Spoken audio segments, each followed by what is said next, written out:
a sunny afternoon in South Florida. Sun Life Stadium, the Marlins and the Padres.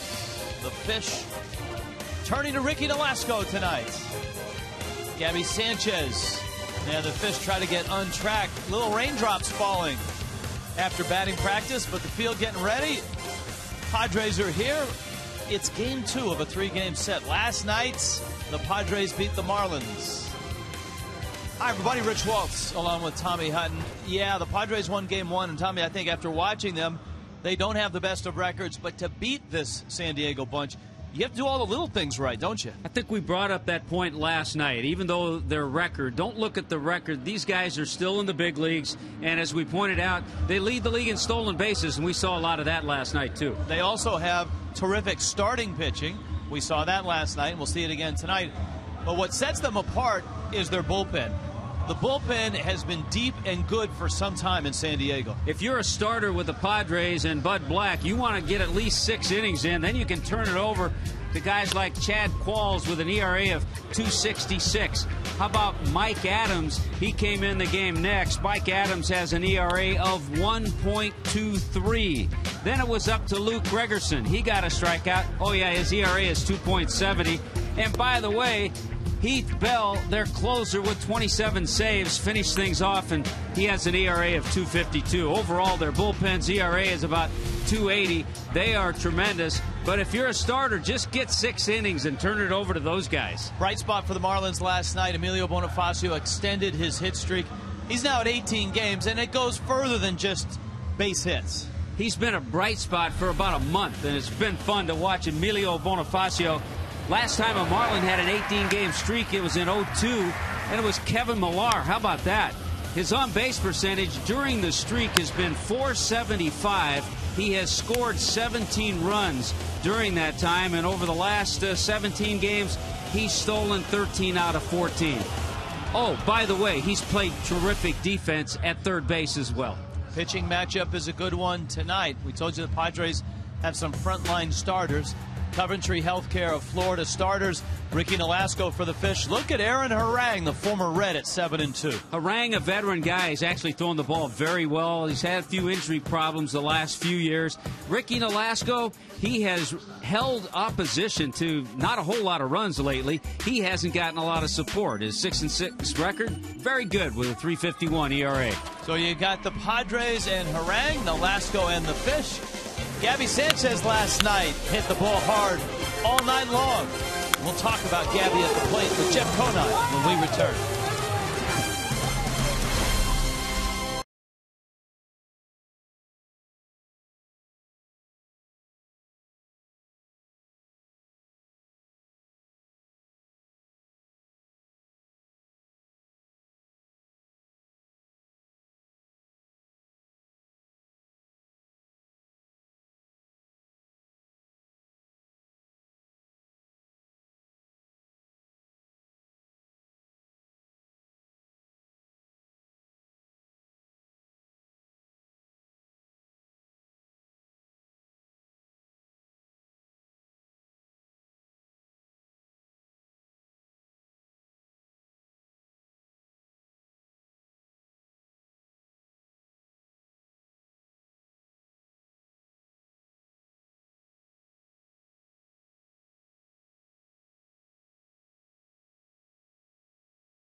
Padres. Let's talk hitting. Let's go out to left field.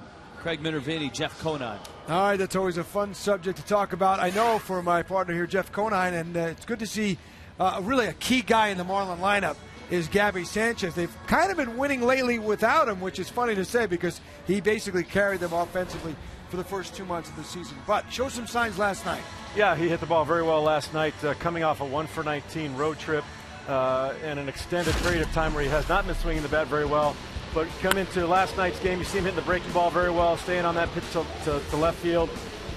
Earlier in this at bat, he swung at a bad pitch that was out of the strike zone, recovers for that, gives another good swing out to left center, and you see him go up the middle here with another pitch, and that's basically where he needs to be. You know, he's going to be able to pull that ball. He reacts well to the inside pitch, pulls it down the line. That's why he has a lot of doubles.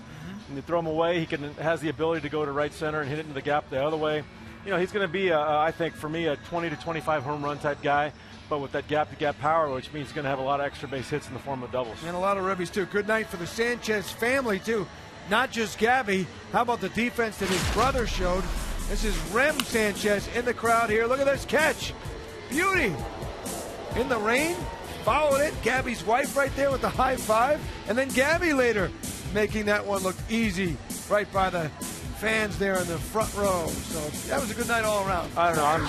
The Russian judge will give Rem a 10 on that one. Gabby a 6. I mean, he had a glove and everything. He had the glove. I agree. Good night for Rem there. We'll see if Gabby can lead the Marlins back to a tie in this series and set them up for a potential series win tomorrow when we meet at noon. But first, it's baseball tonight coming up in a couple of minutes. Ricky Nolasco takes on Aaron Harang. Rich and Tommy will have the call next.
By Toyota, moving forward.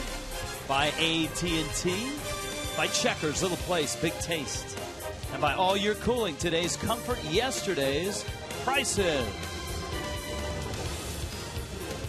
Ready for some baseball? Bud Black and his Padres are in town. Last night they came in and took game one convincingly, 4-0. And the Padres lineup looks this way. It's not a team that scores a lot of runs. Warren Henry brings you a lineup, but if they get a few runs for that pitching staff, they could be trouble. Will Venables in right. Jason Bartlett is back. He's at shortstop. Cameron Maben had a nice night last night with a couple of stolen bases. Ryan Ludwig is in left field. Orlando Hudson at second. Jesus Guzman is at first base. Alberto Gonzalez at third. Rob Johnson does the catching, and Aaron Harang hits ninth. A little bit of history for Ricky Nolasco against these San Diego Padres. 7 games, 6 career starts, and Ricky's 3-2 against the Pods. Coming off a tough loss in Chicago, 2-1, and the 2 runs were unearned. Remember that dropped pop fly in shallow right field between Infante and Mike Stanton. 7 innings, 7 hits, and those were the 2 runs Ricky allowed. Walked just 1. he has been tremendous. If you go back his last 5 starts, Ricky has gone 7 or more innings in each of those starts, including 2 complete games. We've talked about the defense. The Marlins have been throwing some good defense out there. It's brought to you by Warren Henry, Morrison, Cameron, and Stanton in the outfield. No changes for Jack McKeon around the infield. The defense, number 5 in the National League with a .985 fielding percentage.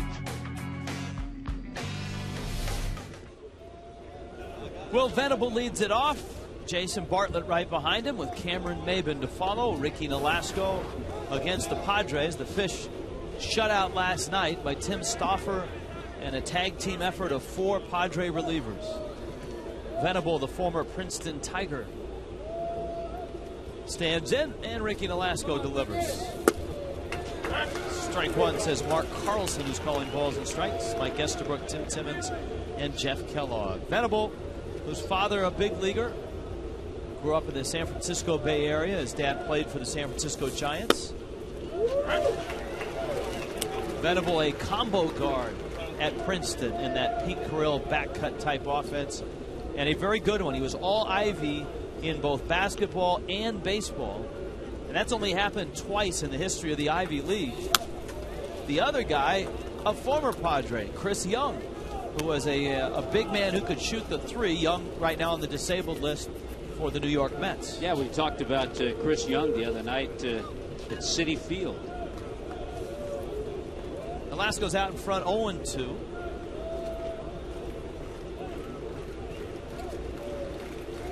Working with John Buck tonight. And Ricky sails a fastball high. Nolasco has just been splendid. He's on one of those runs. We've seen Ricky get in a groove like this, and it'll take him a month and a half worth of great starts.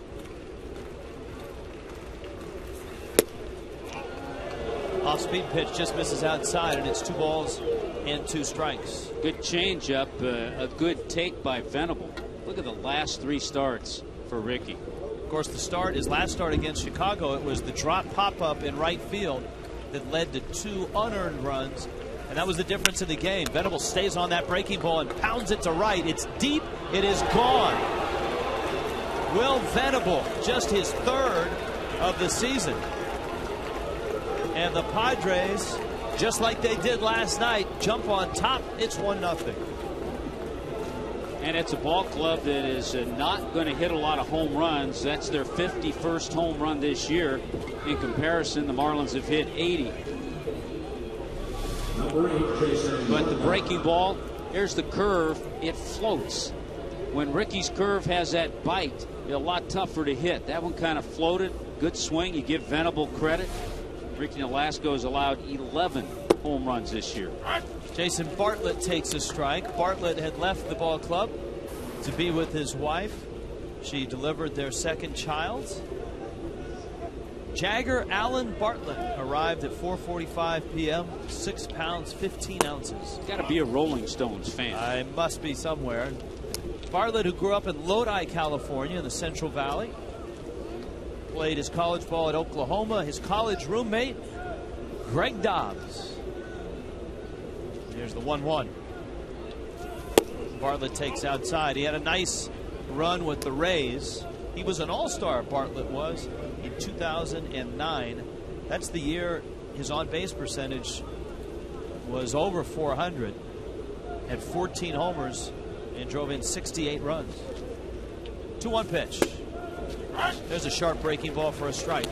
The Marlins, Rich, have been pretty stingy in giving up home runs. They only gave up 2 in that series in Chicago. Marlon Byrd and Ramos Ramirez.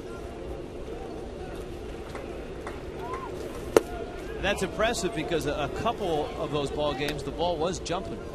Then we also talked about Ricky having allowed 11. He had not allowed a home run his last 6 games.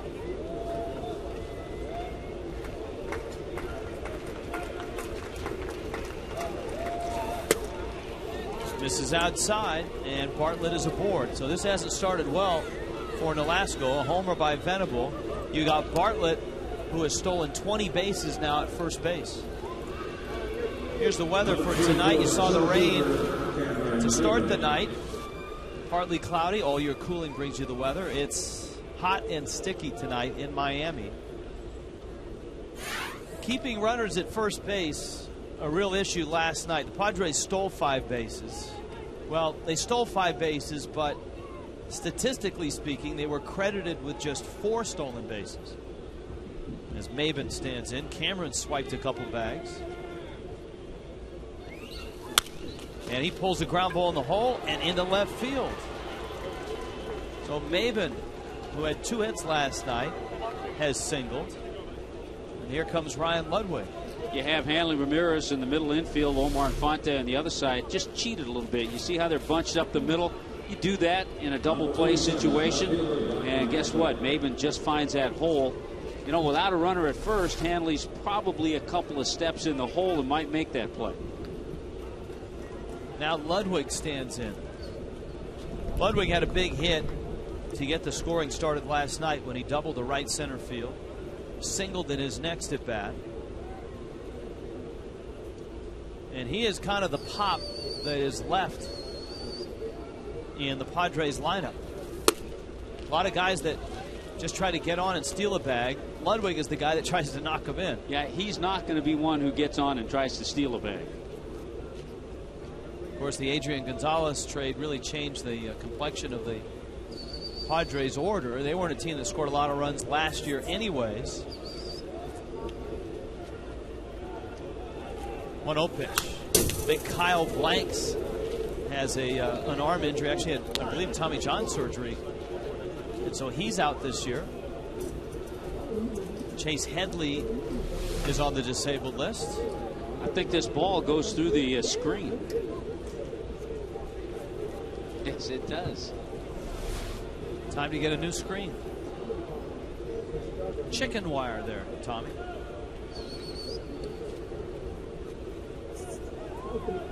1-1. Ludwig hits it in the gap again to right center field. That's going to be extra bases. That's going to score 2. Bartlett scores. Maben is right behind him, flapping that right arm. And he comes across to score. And the Padres are jumping all over Ricky Nolasco. Boy, this is not the way you mapped it out. You have a team coming into this game 42-55, a team that's really struggled offensively. If you can shut them down early, score some runs, then they get in a hole. It's hard for them to come back and win. But when they jump out to a quick lead, they've already scored 3. Here comes Cameron Maben. We've seen that arm flapping a few times. He can score from first with the best of them. It makes it a lot more difficult. Now Orlando Hudson. He climbs in.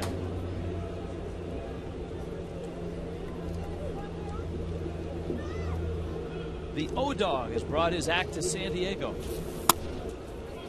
And he takes outside. Nolasco is all over the place. And it's 1-0. The way the Padres play, you know that Orlando Hudson, with nobody out and Ludwig in second, is really concentrating on trying to get a pitch he can pull to get Ludwig over to third and try to cash in that 4th run.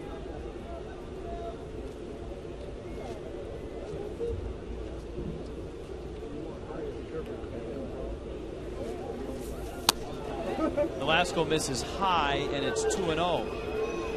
And Randy St. Clair is on his way out to the mound.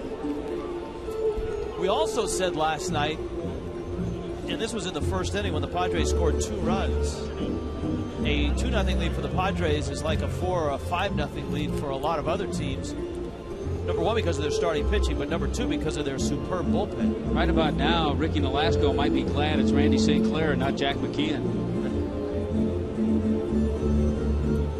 See, you really perk a team up like the Padres. That's a great look at the bench. They're used to getting pounded. They're used to not scoring runs. All of a sudden, they put 3 up real quick, and that changes their attitude. And Nolasco is 2-0 on Orlando Hudson.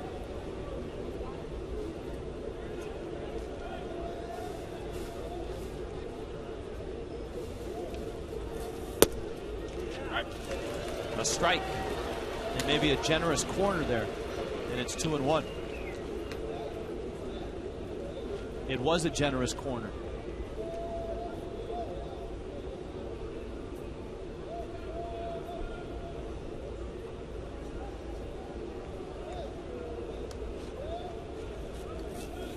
2-1 breaking ball comes far enough for a strike, and it's 2-2. Hudson and Nolasco meeting here. Hudson is now 33. He was in Minnesota last year. Padres signed him to a 2-year deal to come to San Diego.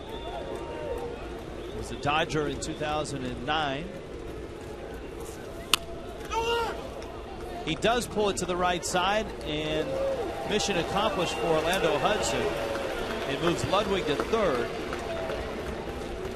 And now Jesus Guzman comes up. And we'll see how Jack McKeon plays this. He'll probably bring the infield in. It looks like they are going to come in.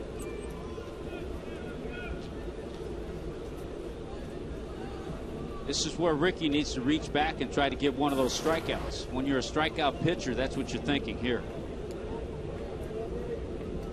Guzman at first base tonight. And he strokes it into right field, a base hit. And the Padres do cash in the run. It's 4-0.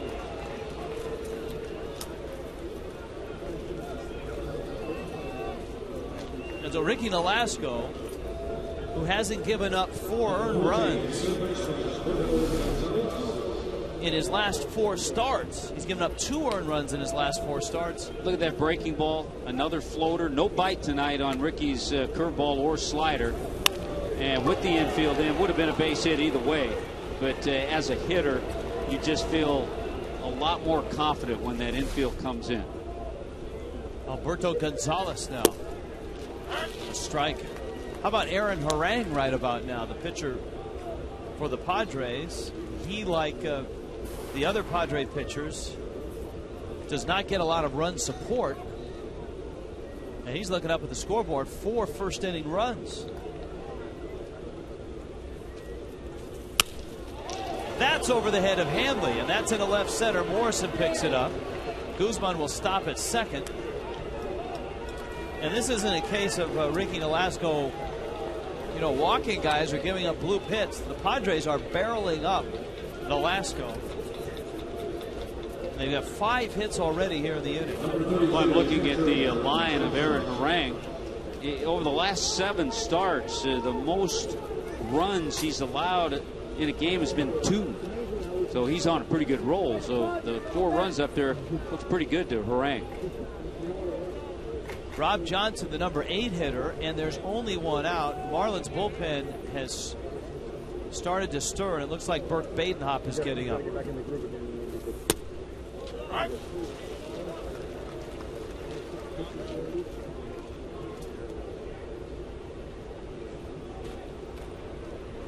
And so Badenhop trying to get ready in a hurry on a night where Ricky Nolasco so far just doesn't have it.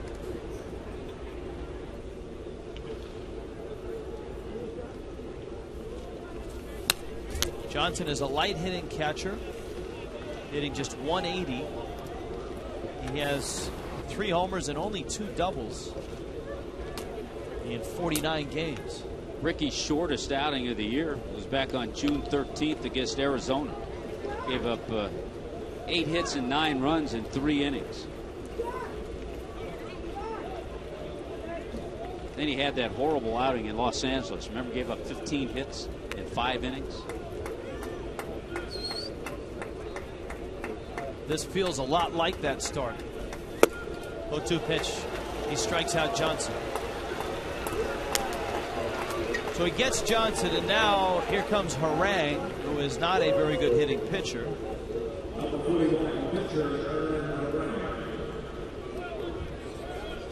Well, a lot of damage done here. Nolasco's thrown 27 pitches, and the Padres have 4 runs on 5 hits. This is one of those starts you hope if Ricky gets through this first inning that he can regroup and at least try to go out there for 5 so you don't really deplete that bullpen again.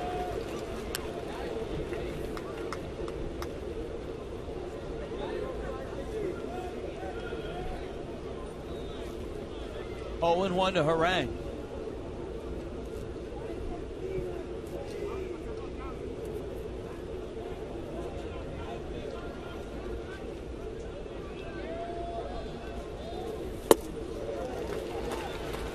Quickly he's out in front 0-2. Well, obviously, you're right. The Marlins want to see him go as deep in the ball game as possible, but also he's got to be able to stop the bleeding here. As we pointed out, Harang has been hot lately and has pitched very well. And so a 4-run lead is a big one as far as he's concerned. Down he goes. Velasco finishes the inning, but the damage is done. The Padres strike for 4 runs. A crooked number in the top of the first.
Country Healthcare de Florida.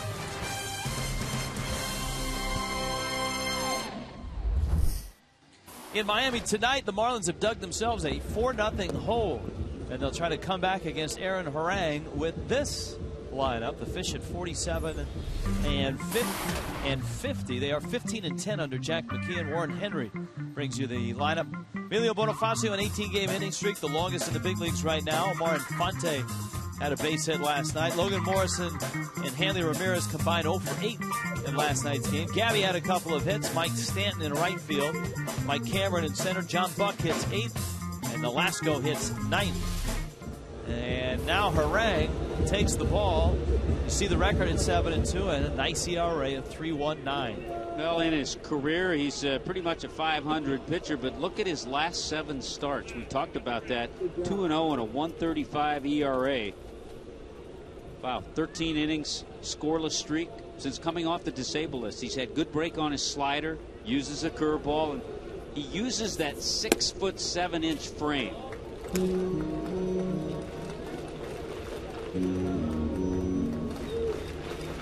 He's a short armor, but he's 6'7". It's deceiving at times. Adds and subtracts pretty well to his fastball. And he's a guy, even though he doesn't throw 95, he can get away with high fastballs because of his delivery. Here's the 1-1 pitch. Bonifacio takes down low. That's similar to another guy we had mentioned earlier on the telecast, Chris Young. Yes. Young, I believe, at 6'9", and doesn't throw hard, but is still able to get that fastball in and by you. 2-1 pitch to Bonifacio. There's a chopper. Hudson charges, and a quick flip is just in time to get him. So an out, and here comes the Padres defense tonight. A little change, of course, with Jason Bartlett back in there. And again, it's brought to you by Warren Henry with Ryan Ludwig, Maben, and Venable. Alberto Gonzalez, we saw him last night. Jason Bartlett starting in short. Hudson and Guzman, Jesus Guzman over at first. Rob Johnson once again behind the plate. Now Omar Infante.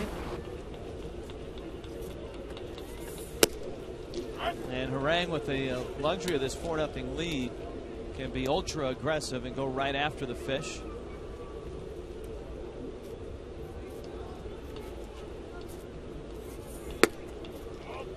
As his manager Bud Black put it, he's probably not the same pitcher that a couple of years in a row struck out over 200 when he was with Cincinnati, but he knows how to pitch. Infante hits it hard, and that's another theme from last night. The Marlins barreled up and hit 6 balls right on the screws at people last night. And that was part of a frustrating 4-0 loss. And a ball similar to that, Infante hit to center field for his first at bat last night. Yeah, Gabby Sanchez lined to left field. John Buck lined to second base. Hanley lined out to third base. Now Logan Morrison against Harang. 0-1. Lomo was 0 for 4 last night. He had a frustrating night, coming off a very productive, in terms of runs driven in, road trip, and he fouls that pitch over the screen and out of play. Well, the Marlins had just 6 hits last night, and they were all singles, and 2 of them were in the infield. One a bunt single, one an infield single.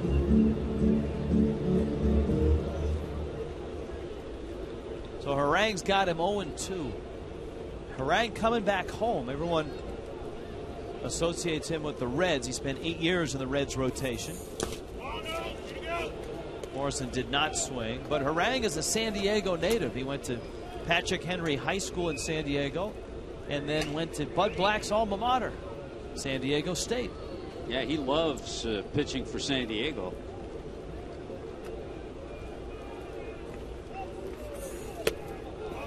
When Black was at San Diego State, wasn't Tony Gwynn a member of the Aztecs at that point in time? Might have been. They're about the same age. He probably went and watched Tony play basketball. That's right.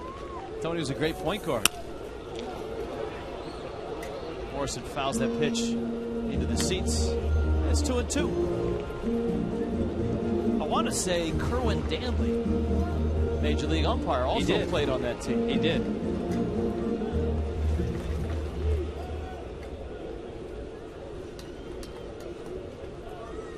Two coming. Wow. Harang thought it came back and caught the inside of the plate. Lomo may have gotten a break, and he did. Yeah, he could have gotten rung up on that. He was rung up on a similar pitch last night. Tim Stauffer got him. 3-2 coming. Ground ball out to short. Bartlett surrounds it in the dirt, and a scoop by Guzman.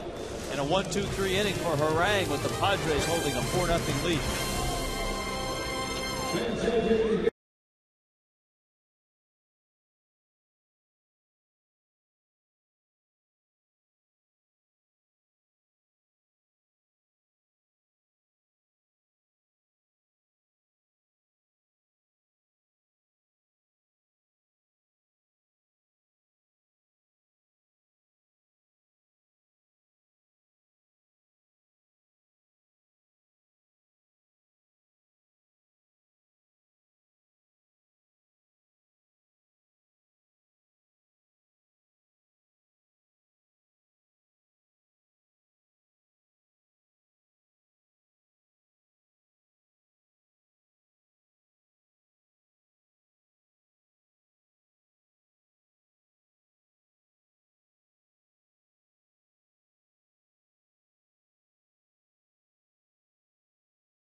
To the second inning, Ricky Nolasco got knocked around in the first, and we figured we'd show you with the help of Fox Tracks all the hits, the key hits for the Padres. Yeah, you start off with a home run. It wasn't that bad of a pitch, but it was out over the plate. A breaking ball. This one to Cameron Maben again. It down, but out over the plate. Maben with a pretty good swing. This was a mistake to Ludwig. Pretty much middle of the plate. This was that floater we talked about. No problem hitting that. And again, another pitch, middle of the plate. So even though some of the pitches were down, they had too much of the plate. And his first pitch to Venable goes all the way to the screen. Venable's homer to right opened the scoring in the first. He smokes one up the middle off of Hanley's glove into center field. Venable around first. He'll hold there. And the Padres are right back at it here in the second inning. Friday night on the 22nd, the Mets are here. It's a Fiesta Friday brought to you by Jimmy Lou. All you can eat night. Get a club level ticket. Gives you unlimited hot dogs, peanuts, popcorn, nachos, and soda, all for one low price. 1-877-MARLINS or go to marlins.com. Now, of course, Venable is a threat to run. 2 stolen bases last night, but he had one of them taken away when the scorekeeper inexplicably said that when he stole third, that it was defensive indifference, which is absolutely laughable in a 4-0 game with the Marlins holding him on at second. He got such a great jump that there was no throw. The scorekeeper felt that it was indifference. So he gets penalized for getting a great jump and lost a stolen base. Listen to my partner chastise the scorekeeper. But you're absolutely right. First of all, the score of the game absolutely would not indicate a defensive indifference, and I don't think I've ever seen it called on a steal of third. I mean, the Marlins committed defensive indifference on a few occasions, and it wasn't on stolen bases last night. Fastball is up and in. I mean, here's a look. The pitcher looks him back. He gets a great jump. You see Hanley yelling, and that's a stolen base. Without question.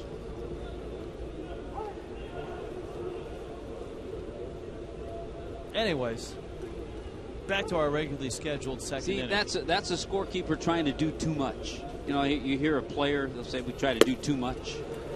Broadcasters thinking too much. It's putting too much into it. We try to do too much. Yeah, every once in a while that happens, yeah. Let the game come to you. Slow it down.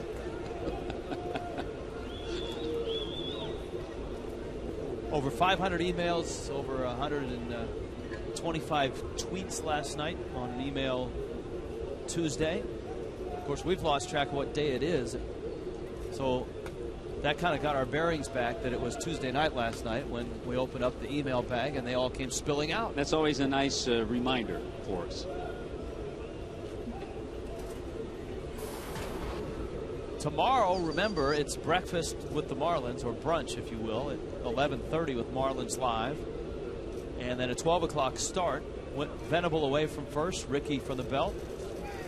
With a slow breaking ball, and Bartlett pulls it foul. Bartlett, of course, a big part of the Rays' success in getting to the World Series. And the fact that he and Greg Dobbs, who were college roommates, were actually opponents in that World Series. Bartlett with the Rays, and of course Dobbs having one of his better years as a pinch hitter for the Phillies that season.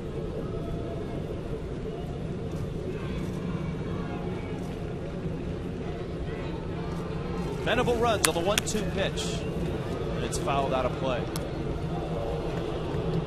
The other way, and it's going to be tough now, but the other way that you can try to stop that running game, we've talked about it, obviously try to keep them off base, but if the Marlins had a 4 or 5-0 lead, sometimes that stops the running game. But once the Padres got their 4 runs, they're going to be on the move. Jack McKeon, former Padre general manager, former Padre skipper.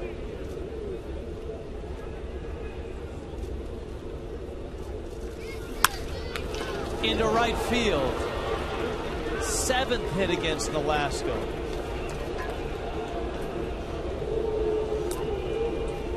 And almost all of them have been of the hard hit variety. And to the credit of the Padres, there have been some good hitting, some good approaches. They've taken some pitches the other way. They've hit a few pitches that were down a little bit.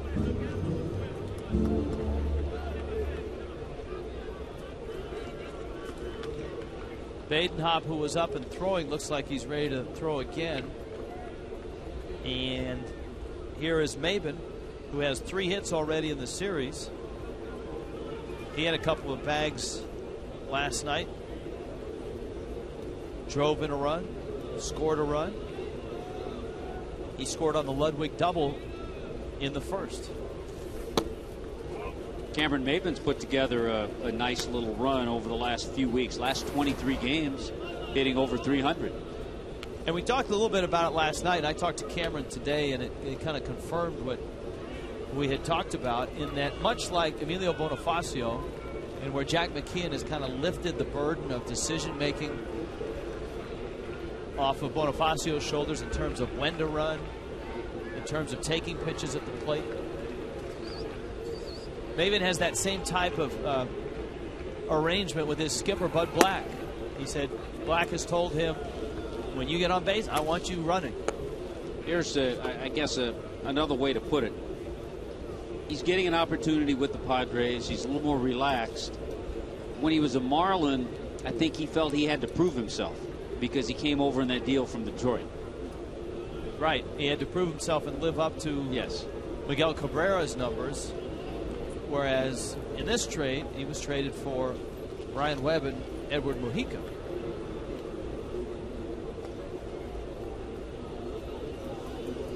Nolasco's fallen behind 2-0, and Badenhop quickens his pace in the bullpen. Runners go, and Maven lines it into right field. That's a base hit. Stanton picks it up. Venable scores. Bartlett stops at third. And the Padres, playing with swagger and confidence, have a 5-0 lead. Maven is 2 for 2 and has 4 hits in the series. Again, taking pitches middle of the plate away, not trying to pull balls. A great swing by Cameron Maben with the runners on the move. An RBI, another base hit, and the San Diego Padres continue. Randy St. Clair out for a visit and possibly to buy some time for Burke Badenhop to finish up and get completely ready to come into this ball game.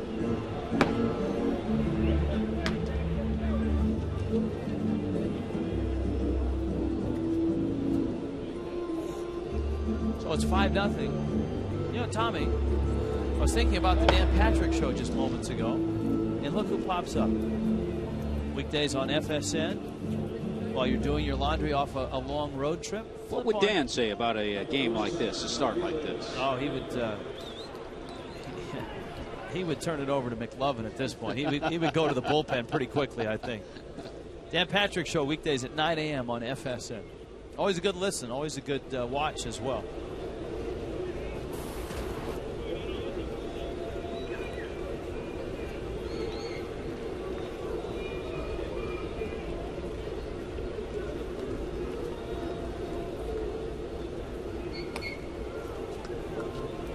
Maven back to first, and obviously the Padres aren't done running. You've got Maven with 16 stolen bases. He's been caught only twice. So Bud Black, Aaron Balsley, pitching coach, and Rick Renteria, the bench coach. Maven gave a lot of credit to both Renteria and to Dave Roberts for their success in terms of stealing bases. Yeah, so did Bud Black. He said before Dave Roberts, and this is Roberts' first year on their coaching staff, Renteria worked with the base runners. He said Roberts has just taken it to another level. Davey Lopes-like in his impact on the ball club. And you know, the funny thing is, that really wasn't valued in baseball 3-4 years ago, and that's probably for about a 10-year window in which the stolen base became a lost art. Yeah, in the so-called steroid era. Not not as much focus on running, more on power.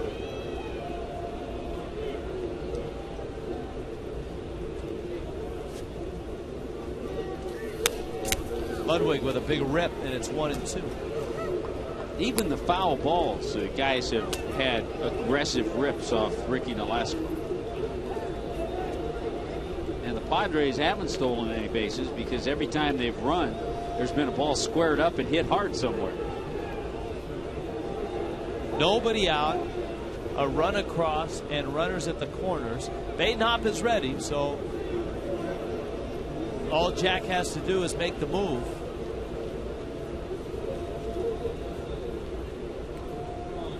One-two coming. And Nolasco trying to catch Maven napping.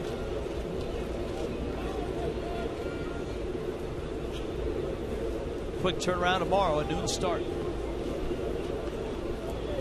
Bartlett's at third. That's Maven over at first.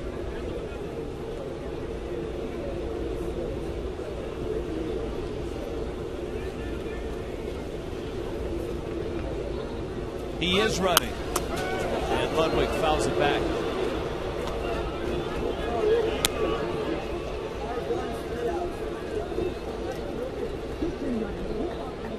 Well, we talked about it a little bit last night, Rich. The inability of the Marlins to play well at home. 7 games under 500 at home this year.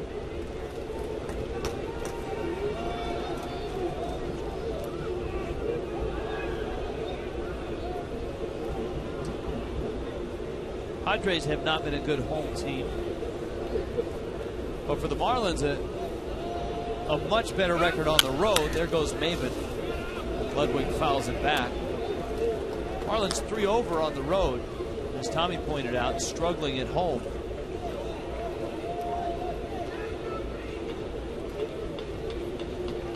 And you get a sense Maven will just keep running here on these 1-2 counts until something is resolved, whether it's ball 2, Ludwig strikes out, or puts it in play.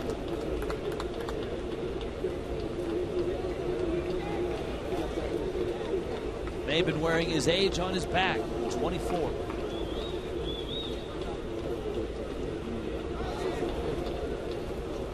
Yeah, the thing about not only Maven, but Bartlett, Venable, great percentage in stealing bases. Maven's only been caught twice. Venable only 3 times.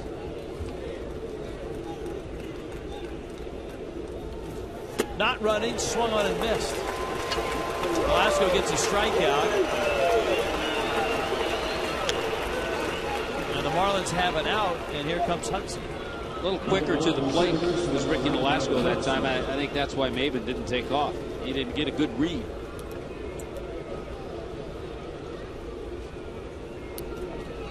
You want good percentages. The man at the plate, Orlando Hudson, is 13 of 14 in stolen bases.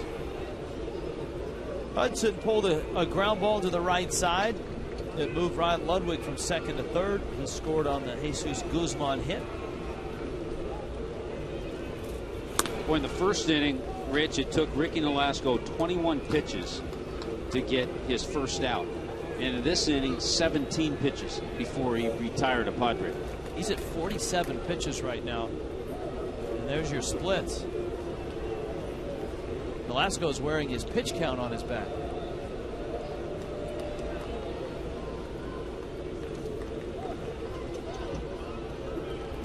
Maven running. It's a pitch out. Buck's throw is high, and even on a pitch out, Cameron Maven steals second quite easily.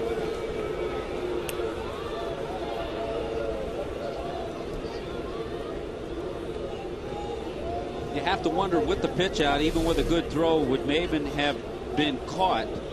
Possibly, but I doubt it. He still got a pretty good jump.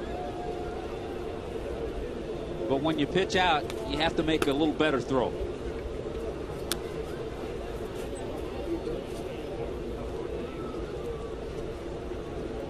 Well, the Marlins are going to walk Hudson, try to set up a double play situation with Guzman. He drilled an RBI single to right his last time up. Last night, Jack McKeon ordered an intentional walk to set up a possible double play with Ludwig coming up, and they got the double play ball. Steve Cishek was on the mound. That was in the 7th inning. Of course, Cishek had gotten a double play ball, the batter before, and not made the play. That was the comebacker off the bat of Everett Cabrera in that ill-fated 7th inning. Padres had a 2-0 lead at that point. They stretched it to 3-0 with a run in the 7th. Here it is 5-0. The Marlins have been outscored so far in this series 9-0.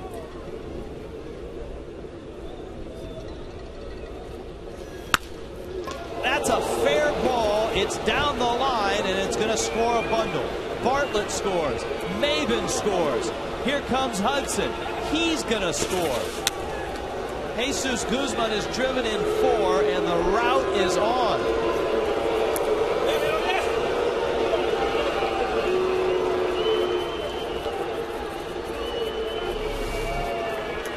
Well, the double play was set up. Guzman with a shot, another well-hit ball.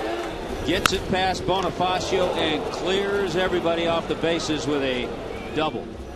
So Guzman had an RBI single in the 1st inning. Here it is, the 2nd inning. He's been up twice and he has 4 RBIs. That's never a good sign. And Jack McKeon says uncle and takes the ball from Ricky Nolasco. Burke Badenhop trotting in from the pen. 8-0 Padres. We'll be right back.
Hits and Burke Badenhop takes over, but Jesus Guzman at second base, and the Padres cruising right now 8-0.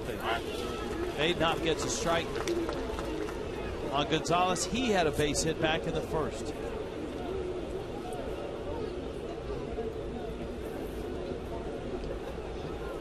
Where Ricky's ERA took a nasty hit tonight. Went from 3.51 to just over 4. That's after a little over a month worth of starts that had slimmed that ERA down to 3.51 to start tonight's game. A couple of complete games over his last 5 starts. 0-2 pitch hit well to left. Back goes Morrison, looks up. It's off the wall. Round 3rd and coming home is Guzman. And the parade continues. And you have to add one more run now to Ricky's line. An RBI double by Alberto Gonzalez. Any moment now, the Padres mascot, the swinging Friar, is going to come to the plate. And you got the feeling he might square one up, too.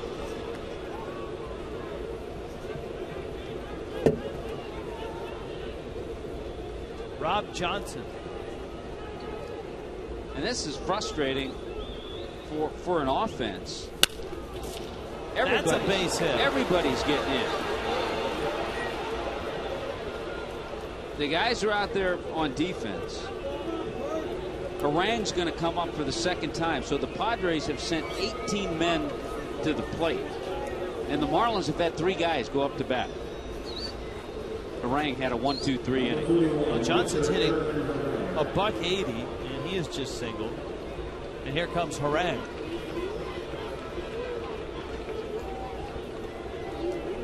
Nine runs on 11 hits. And remember, the Padres left 2 guys on base in the first.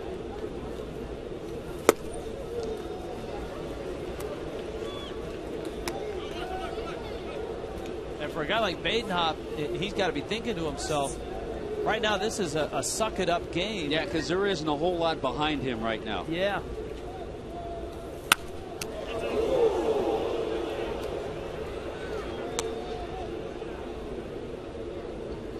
Wow, one of our, I believe there's a cameraman down there in that first base well. Almost took that line drive. Tom, you okay? Yeah, Joe's okay. Joe's our guy. Yeah, Joe's fine. That way to let him take it, Joe. Here's what it looks like.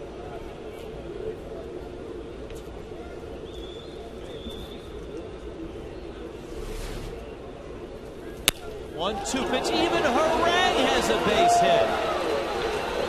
And it's 10-0 San Diego.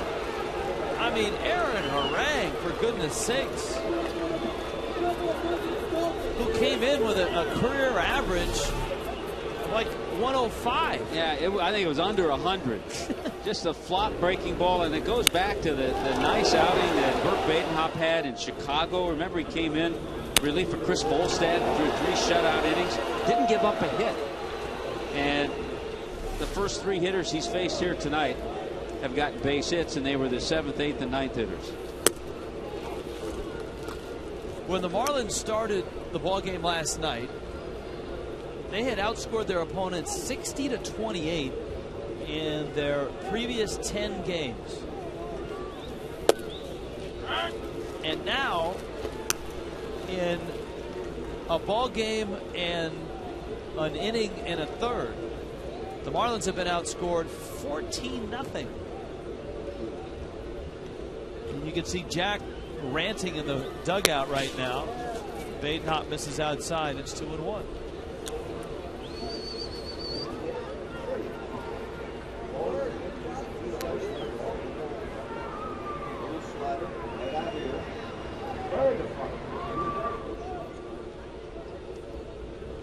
Here's the 2-1.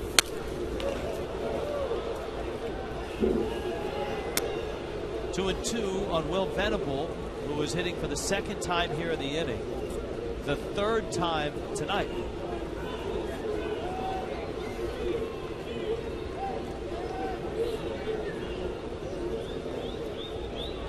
Jack giving counsel Ricky Nolasco. I mean, Jack has seen Nolasco pitch wonderfully for him since he's been here.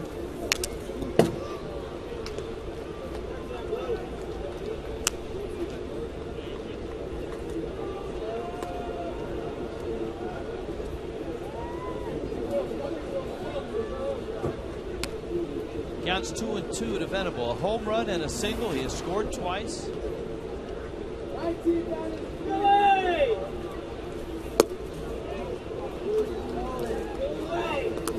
Counts full now, 3-2.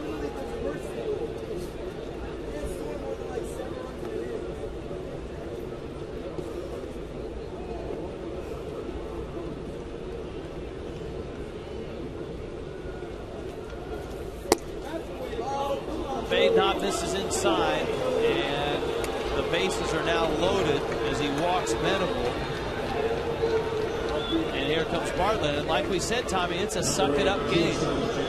Because when you're first out of the pen in a runaway game like this, the manager does not want to burn through his bullpen and affect tomorrow and then the weekend series against the Mets.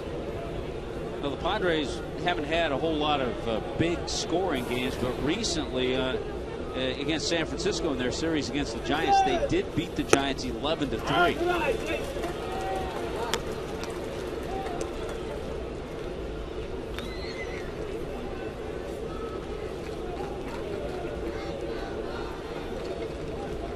This could be the earliest we've ever thought about the 10-run reel.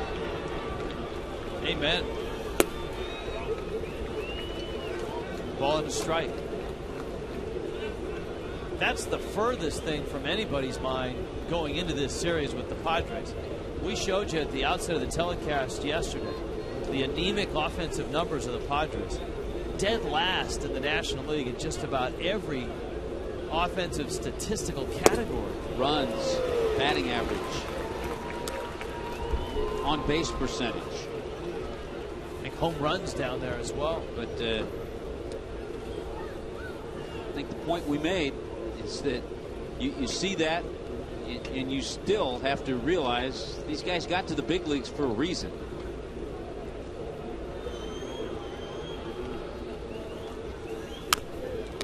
Breaking ball fouled at the plate.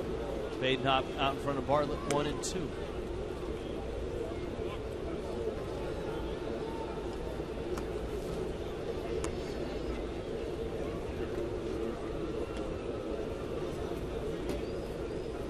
That's about all Ricky can do. Watch the rest of this inning and then start getting himself prepared for his next start, which will be against the Nationals in D.C. Mets are here on Friday night.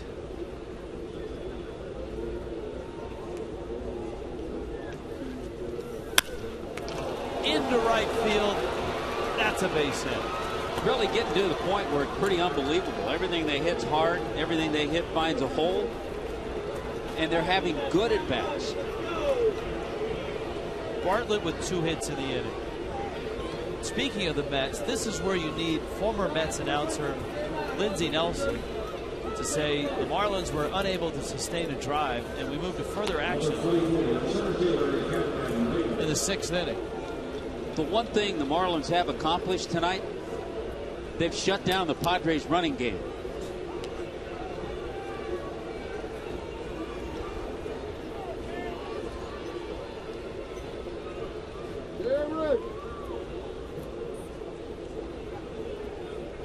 Now Maben, he's 2 for 2. And Badenhop throws a strike. Well, they've done it in 2 ways. Number one, by continually having the bases filled with runners. That kind of clogs up the base stealing. And now with an 11-0 lead, you expect the running game is probably shut off per baseball's unwritten rules.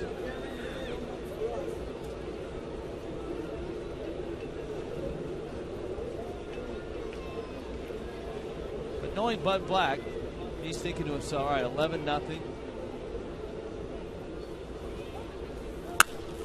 Maben, that's a foul ball. And wow, that looked almost like it went over the bag. That would have scored a mess of runs. That may have scored 3 more. Well, I'm sure it's been a nice return for Cameron Maben. This is close. He had 2 hits last night. He already has 2 hits tonight. And you always have that feeling when you get traded, you're happy about the team you go to, but you always feel you want to show the team you came from that they should have kept you. And there's always a little extra incentive.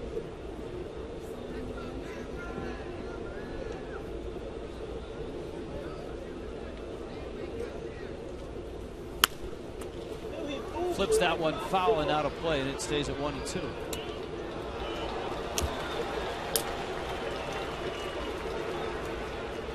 And a nice play.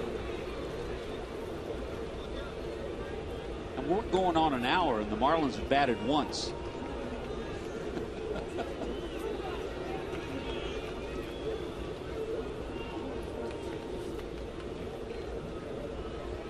Third at bat for Maben. Second at bat of the inning.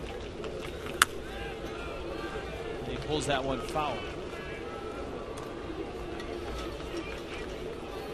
Well, it kind of makes you wonder what conversation is taking place down in the owner's box.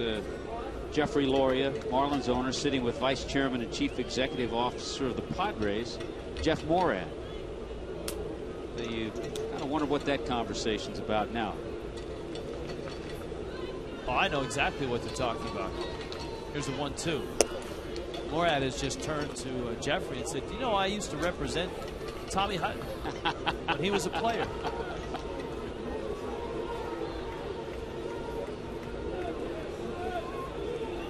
And Jeff Morad saying that's why I got out of that business and got into ownership. I went broke representing Tommy Hutton.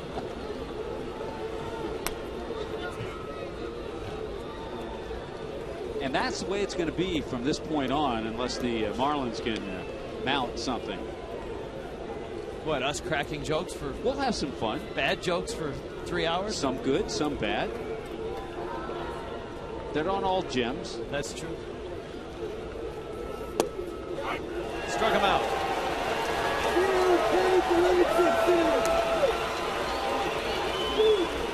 So that's the second out of the second inning.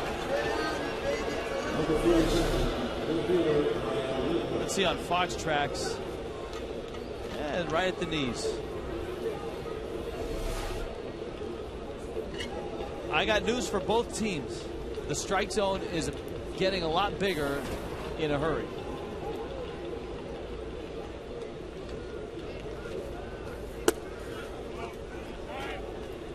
Umpires will not agree to that theory, but I wholeheartedly agree that subconsciously it does.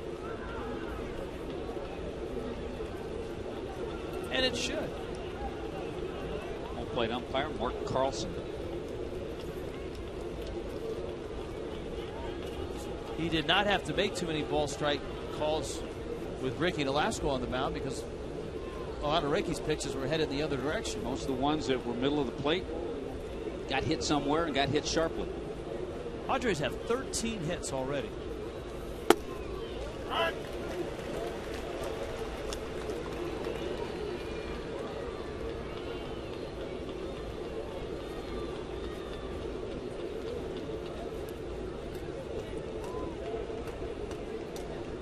Counts 1-1. Swing and a miss. I always like the umpire, Tommy. They've got the scorecard neatly tucked in their pocket, little pen there. You almost think that, like, if Carlson's at home with the family, something happens in the kitchen, whips out the pen, writes it down. Or if he's going to go to the store the next day, writes down grocery list. Ludwig in the 4 spot.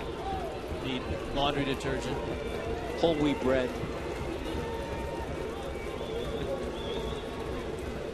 Here's a 1-2. Ludwig muscles one into center field. And it bounces. Cameron picks it up. His throw is to third. And tagged out there is the runner. 2-run score. And the Padres lead the Marlins 13-0.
9 runs in the second. It's 13-0 right now. San Diego on top of the Marlins. Now, last night we had an email wanting to know what was the biggest 9th-inning comeback in Marlins history. And the crack staff went into the archives, and the Marlins scored 6 runs. They were trailing 6-0. And look at Old Busch Stadium. Even Mark Kotsay got in on it. A 3-run homer by Kotsay. The Marlins did not win this game.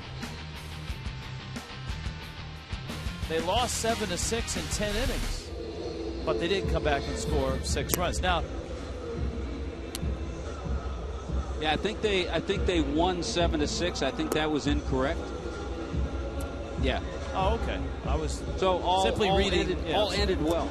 And think, since we are thinking a little nostalgically, a happy birthday to Charles Johnson on this date in July 20th. I got news for you. We're going to have to do a lot more than think nostalgically tonight. We're going to have to come up with some stuff. Yeah, we'll have to think. All right, so you're Aaron Harang. You haven't got a whole lot of run support this year. And you look up at the scoreboard, and you've got a 13-0 lead. He worked a 14-pitch, 1-2-3 first.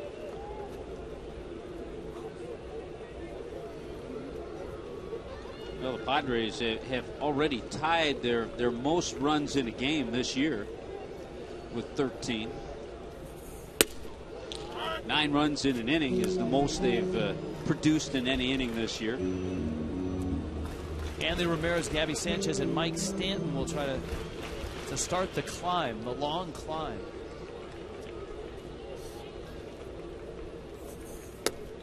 That's kind of how you have to focus at this point as a player, as a hitter.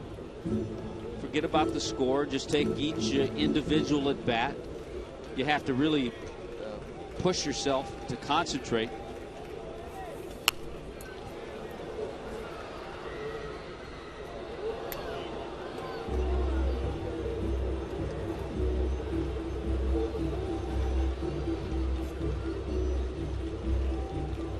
One and two.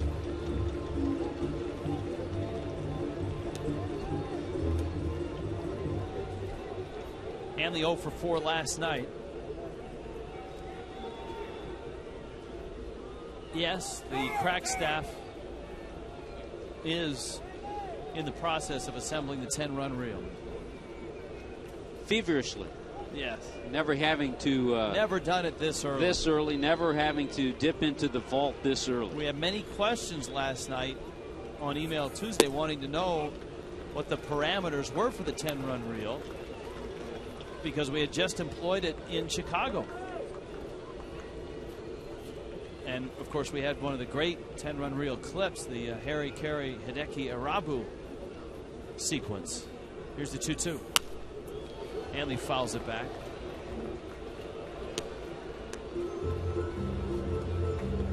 But this is going to be a monumental task. But I know our crack staff is up for it. The hope is that we get a quick peek at it and that the Marlins score 4 or 5 runs and everybody has to stand down. And it's not code red.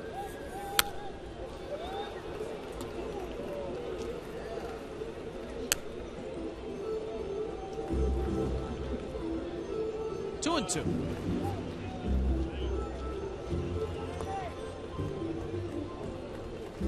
Mets will be here on Friday night.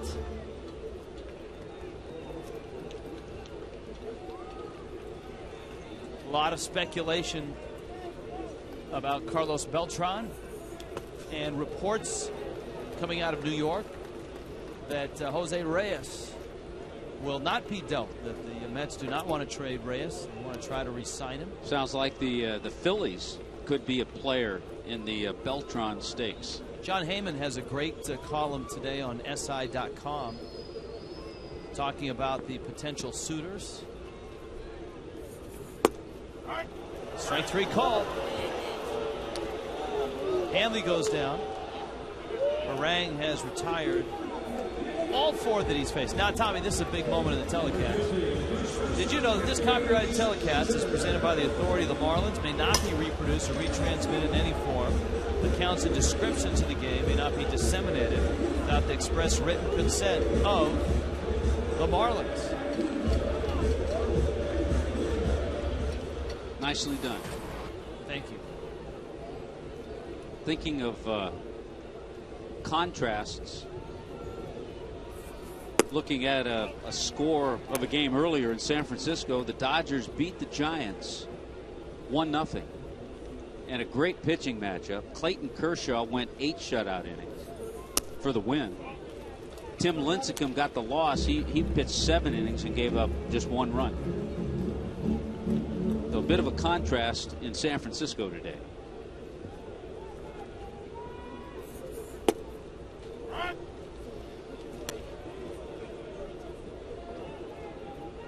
The Mets last night got Carlos Beltran back from the flu, got Jose Reyes back from the disabled list. Gabby swings and misses. They both produced. Beltran was 3 for 3, and Reyes had a couple of hits. St. Louis leads tonight 4-2 in the bottom of the 4th in New York against the Mets.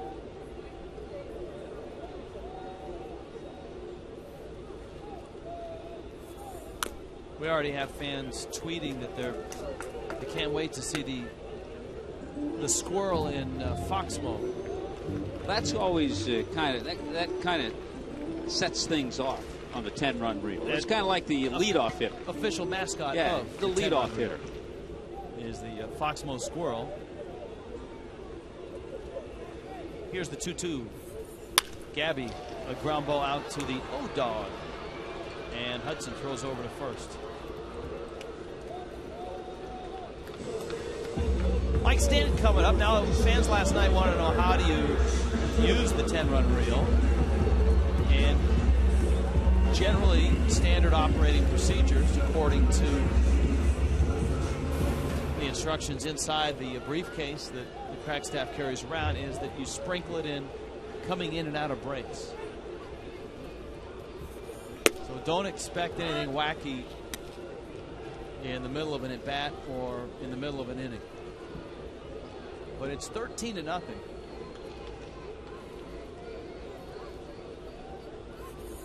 And as one television executive told me one time, there are no hard and fast rules in a 13-0 game.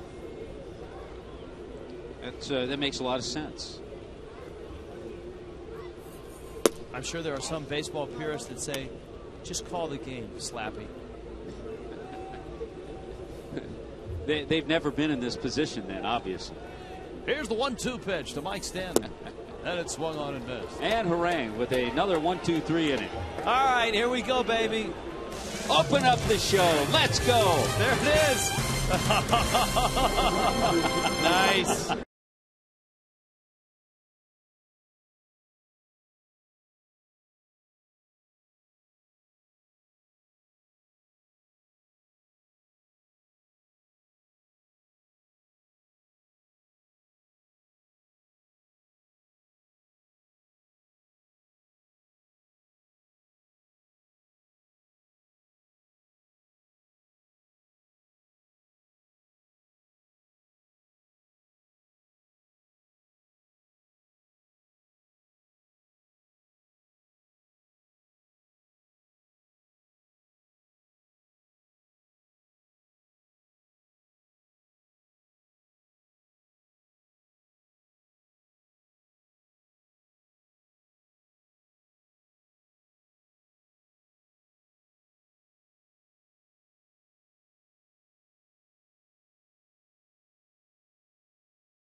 The official mascot of the 10-run reel leaps off the screen and into your living room. The Foxmo Squirrel has arrived in a 13-0 game. Burke Badenhop is facing Orlando Hudson, Jesus Guzman, and Alberto Gonzalez. Got a couple of things to think about aside from the 10-run reel. You've got Bonifacio's hit streak, and that's something to root for and hope that he can continue that on. And you also have a game that we could see a position player pitch, as we've seen Cody Ross in the past. In fact, I'm sorry, I had to open up the Twitter account. There's a fan that just tweeted, "Can we see Cody pitch on the 10-run reel?" Lomo going back at the wall, makes the catch, bangs into the wall. And Orlando Hudson is out number 1. Let's check in with Craig Minervini. Craig? Well, Rich, crazy night, but we all want to say congratulations to our friend Dave Van Horn, who is the Ford Frick winner. And this weekend we'll have a weekend that I don't even know if you dream about when you become a Major League Baseball broadcaster, Dave. I never dreamt about having a weekend like this. Never thought anything like this would happen.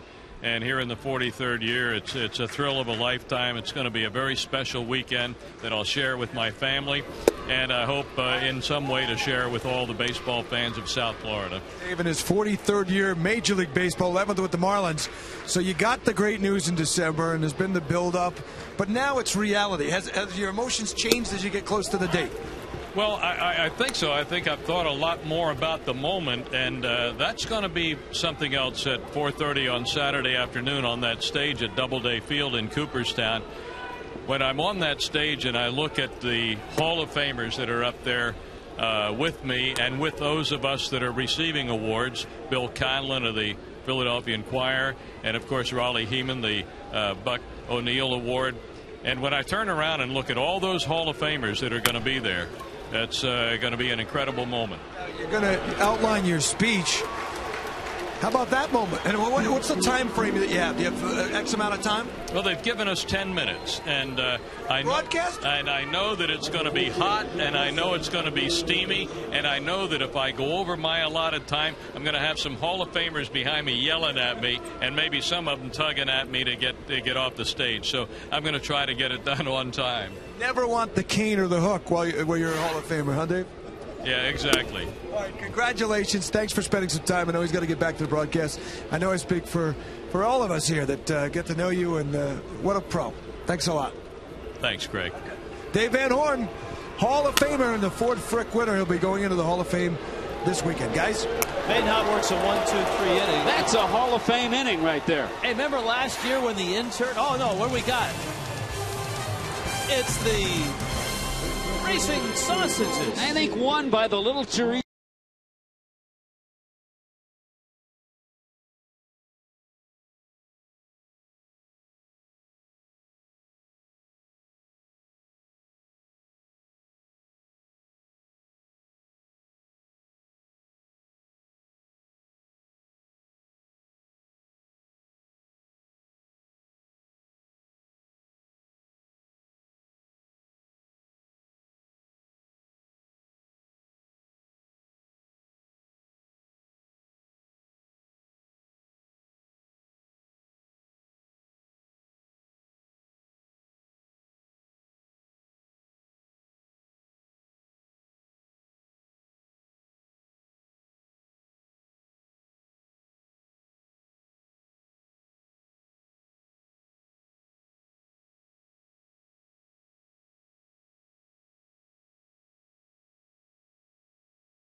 Drink, something to eat in the course of a game. John Tuitu is famous for that. We were in San Diego last year when the center field cameraman, not eating donuts like John does, asked the intern to bring him something to drink. And so the intern, in the middle of the game, walks out in the batter's eye. I watched the camera. He's like, "Get out of here, kid." Kid, I said between innings. Between innings. Oh. And so he figures he'd sneak around here, and the cameraman's like, "Dude, you're killing me." Mike Cameron hits the first pitch in the air to center. Cameron Maben makes the catch. Cameron to Cameron. So there's an out in the third inning. It's 13-0. Padres on top. John Buck coming to the plate. Well, Tommy Hutton, I've got a question for you. And it's this. If the Marlins, or the Padres for that matter, do put a position player out there to pitch, who would it be? You know, Scott Cousins, were he healthy, he was a pitcher in college. Maybe a Brian Peterson. Might be the only choice. You know, these games do put our crack staff to much more work. And we were looking back at Ricky's poor outings. We talked about the one in L.A., 5 innings, 15 hits, 8 runs. The outing he had against Arizona, 3 innings, 8 hits, 9 runs. And tonight, if you take those 3 outings away from Ricky Nolasco, he has an ERA of 2.18. Wow. Just those 3 starts? Just those 3 starts.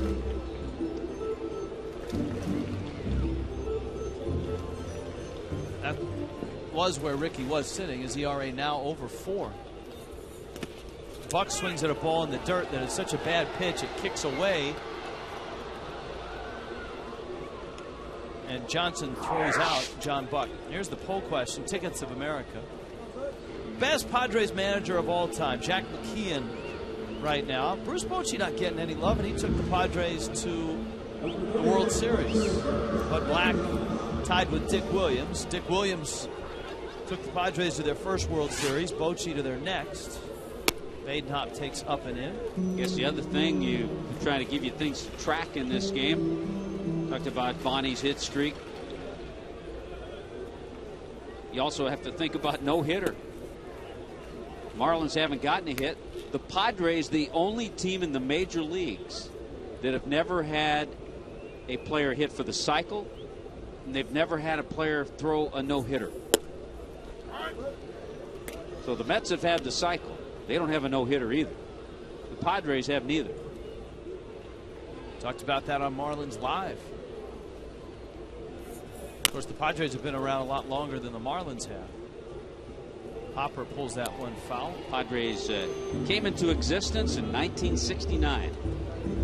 Ray Kroc, McDonald's fame, longtime owner of the Padres. The 2-2. Had guys like Cito Gaston, Ollie Brown on those early teams. Nate Colbert was always a big bat. And then Dave Winfield showed up. Ozzie Smith came up in their organization before being traded for Gary Templeton. Hey, the Hopper. It would figure on a night where the Marlins are getting skunked 13-0 in the bottom of the third that the first base runner of the night would be Burke Badenhop. You see a congratulatory handshake from Perry Hill. Yeah, that shows how hard it is to, when you really want to just throw a strike, how a pitcher, and you know that's what Harang was trying to do, he could not throw a strike to Badenhop. Well, here's the for the Marlins, I guess the lone suspense now is, can Bonifacio extend his hitting streak?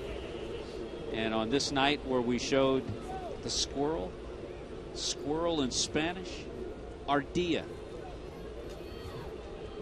What are you, Vince Scully now? Breaking ball. It goes back to the screen.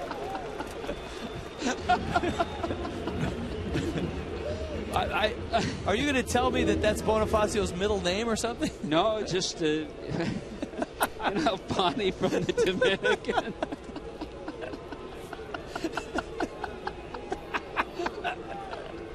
Can't you just hear Vinny telling that story?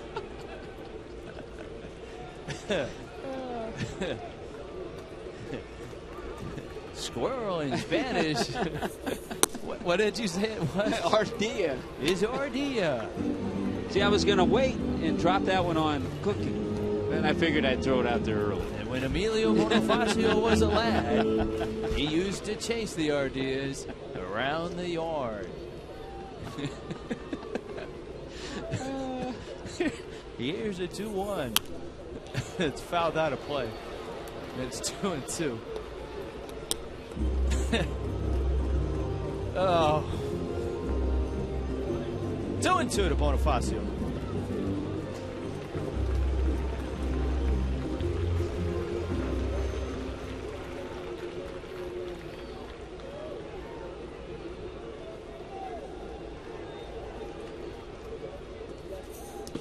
In the dirt.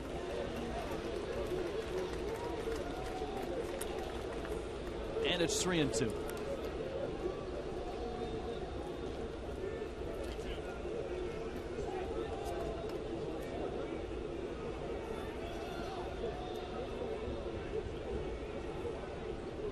Badenhop out at second. 3-2 coming.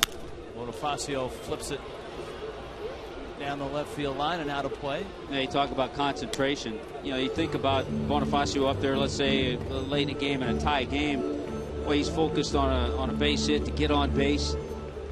You know, and now it's 13-0. He has to channel that and just, you know, focus on himself and take this AB and each AB personally to try to extend that streak. 3-2 is high, and he walked. And he had a good at bat there. You know, he wasn't just thinking of himself. A lot of times we used to see him swing at that pitch. Baker Concrete Super Saturday coming up on the 23rd. The postgame concert is a merengue concert.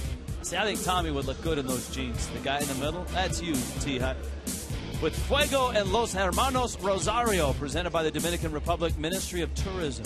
See the Marlins take on the Mets at 7:10, and fans get a Marlins All-Star poster courtesy of Franklin Communications, 1-877-MARLINS. I've got this bulletin just handed to us from the crack staff. The Amezaga play is in the queue and will be seen tonight on the 10-run reel. It has not been loaded yet, but they have located it.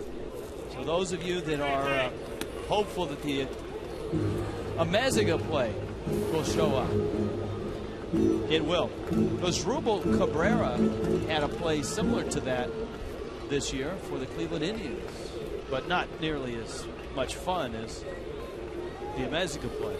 Here's the 1-0 pitch. Low breaking ball, a strike to Infante. It's 1-1.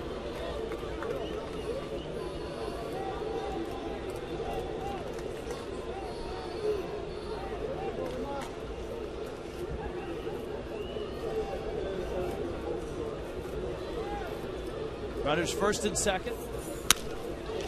And a roller towards third, and an out at second.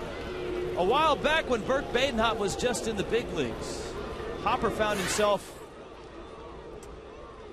getting a little hazing effort. First the seeds, then the ice, then the shaving cream.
It's 13-0. It's the top of the fourth. We're having some fun with the 10-run reel tonight. We do not know. I'll see. That's not right. That's bad dancing in the booth. Yeah, come on. What were we thinking with the color of those shirts? That's back when Fox Sports gave us the fake Tommy Bahama shirt. Remember those? Yeah, the faux. Yeah, they were like burlap sacks. Yeah. Hey, by the way, we're doing a little checking on Alfredo Amezaga just to keep your interest in one of our favorites. He came up for 20 games with the Rockies, hit 242. He's back, though, now in Colorado Springs in AAA, and in 52 games in Colorado Springs, Amezaga hitting .313. Rob Johnson, Aaron Harang, and Will Venable here in the top of the fourth. And Rob Johnson, now this is the way the night is going. Rob Johnson is hitting 180. And I'm guessing that his career average may be under 200. I don't have it on my screen yet, but I'm going to get it. And he's got 2 hits. He's 2 for 3. Yeah, coming into this year was right at 200. So he may be below the Mendoza line. Everybody in their lineup.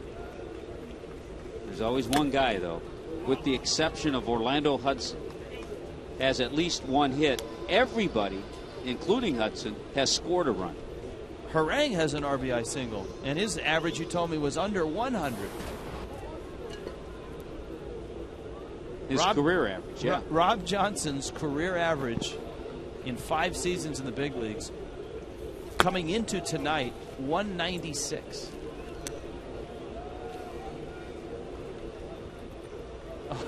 Sorry, Crackstaff points out he's raised it to 198 with his 2 hits tonight.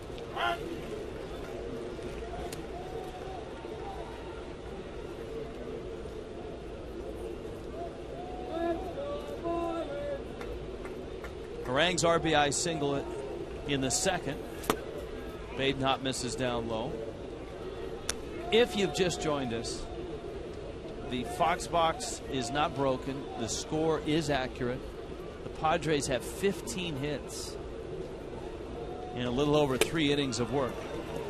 And Aaron Harang swings and misses. All right, just to get you in the mood for a little bit of Alfredo Amezaga.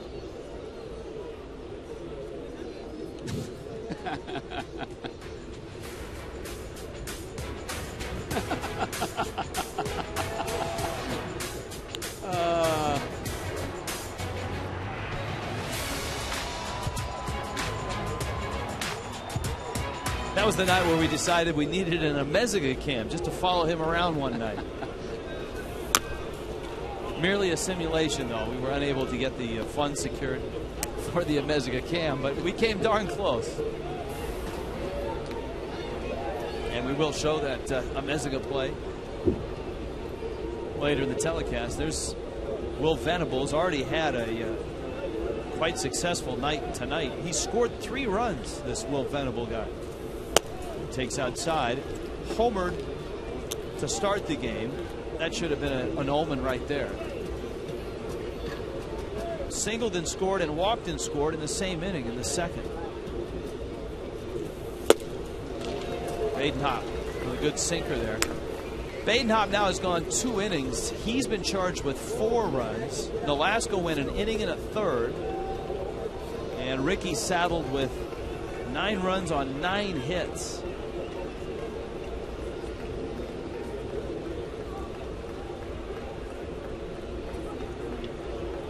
One-two coming. And Badenhop misses inside. Keep in mind, these 2 teams back at it early tomorrow. Was it 12:10? Yeah. 12:10 start. 11:30 for Marlins Live. Marlins Live. Be Javi Vasquez and Dustin Mosley.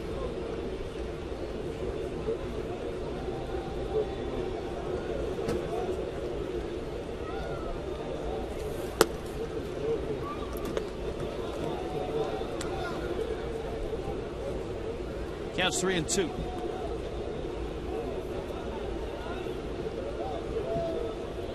Of course, course, the Mets are in on Friday. Then the Marlins hit the road, and they'll stay in the East with the Nationals, the Braves, and then the Mets on their itinerary in a 9-game trip. Mets beating the Cardinals last night. They're tied tonight in the 5th inning, 4-4. Let's flip the phone in our trivia question. Tony Gwynn struck out 424 times, only 424 times in 20 seasons. Who struck him out the most times? Randy St. Clair's coming out to the mound. You know, well, this is an obvious answer. You want to guess a power pitcher. You would think maybe a Nolan Ryan. I don't know if he faced Ryan as much. He went back and forth American League, National League. Well, how about a Steve Carlton? All right, well, think about that. Here's another hit off the 10-run reel. This is the minor league manager with the tirade and the grenade throw. This is Philip Wellman getting tossed out. One of the great manager tirades. And the rosin bag as a grenade. First he approaches commando-like, and then perfect throw, bang, right on the umpire's shoes. And right in front of the umpire. Thank you. And a thank you wave and kiss to the crowd.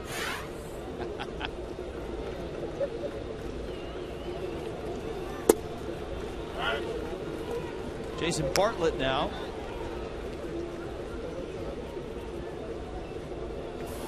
See, on the other hand, and this is where this game is an interesting game, you can slow down offense in other sports. But you're Jason Bartlett right now. You're up there. You're facing Burke Baden-Hop. You're trying to get a hit. You're trying to keep the offense going. So it's a little different in baseball. In football, you would have the backup running back, backup quarterback. You're not going to be running. Hand him the ball. Yeah. You won't be throwing the ball. Not going to be running long patterns. Basketball, you can slow things down a little bit. And that's why for Burke Baden-Hop, he's kind of out there on an island. You saw Steve Cishek in the bullpen. You know, the Padres tonight are 9 for 14 with runners in scoring position. Hanley picks it up, steps on the bag, and the Marlins got a break. I don't know if that hit Baden-Hop's foot. I think it did. Or the pitching rubber. But the Padres hold on to that 13-0. Oh, now this is creepy. That's just creepy.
Of Florida lighting the way to better health.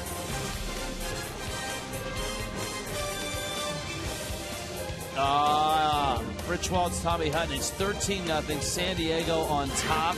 And how about the chicken making an appearance? Miss the chicken. Love the chicken. The chicken loves us too, Tommy. Yeah, the chicken gave the Fanatic competition. Oh, the Fanatic. The chicken. if you want to ask, the chicken was hatched first. Who came first, the chicken or the fanatic? It's the chicken. Ted Giannoulis. Yes. The man in the chicken costume made it famous in San Diego. And the fanatic certainly a nice follow-up act in Philadelphia. Logan Morrison lines one into left center field, and Romo has a base hit. The Marlins have their first hit. And Morrison hustling into second. Continuing to put up pretty solid numbers. Logan Morrison with his 19th double. You add a couple of triples to that, 13 home runs. And this is a typical Logan Morrison swing. It's our checkers double of the game. Many of his doubles have been lying right into that left center field gap. Right off the new ballpark. That's right. And as always, doesn't matter what the score is, Lomo chugs in there hard. So 19 doubles this year. Here comes Hanley. Marlins trying to get on the board.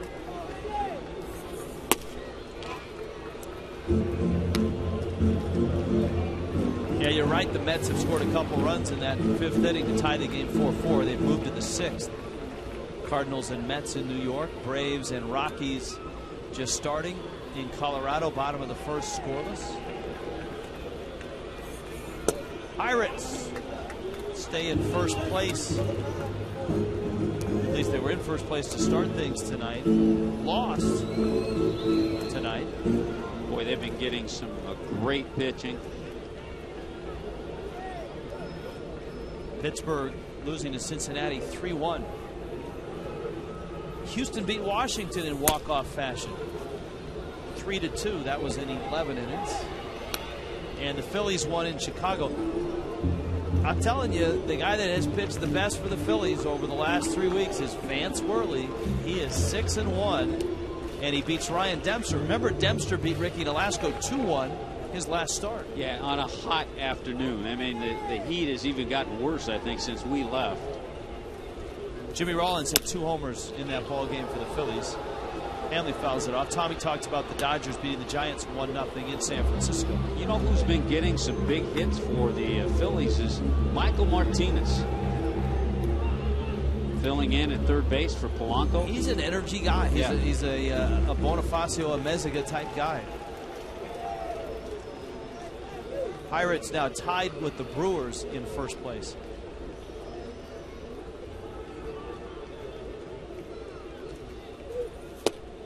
Change up. Hanley swings and misses. All right, let's answer trivia. Do you want to know who had struck out Tony Gwynn the most? I'm going to say lefty Steve Carlton. I think it's got to be a guy in the West. Yeah. Maybe a Dodger Hershiser. It was Nolan Ryan. But just 9 strikeouts and 63 at bats. Yeah, how about that? Here's Gabby now.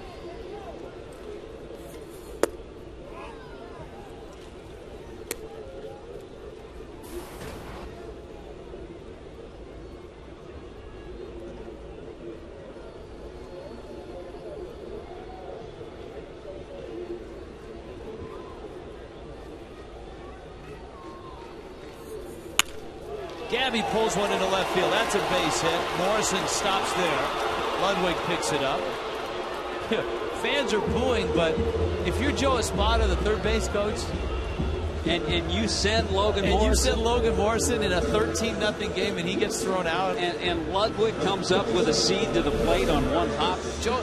Had Morrison tried to score, Joe may have tackled him, which he would have been out if that had happened. But still, look at him, he's right in the baseline. Now, in a tie game, you send him because Ludwig, of all their outfielders, has the lesser of arms, but not in a game like this.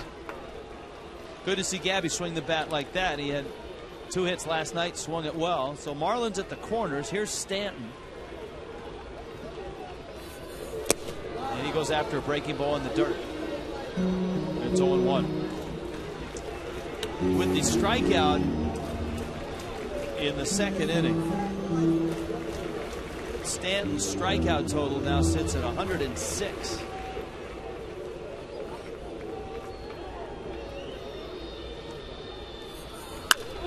Hits that one hard into left field, and the Marlins are on the board.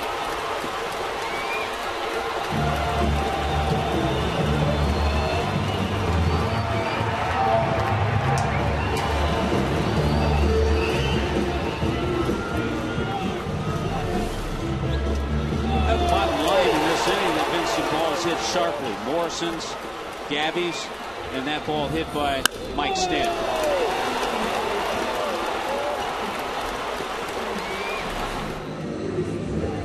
Now Cameron with runners at first and second.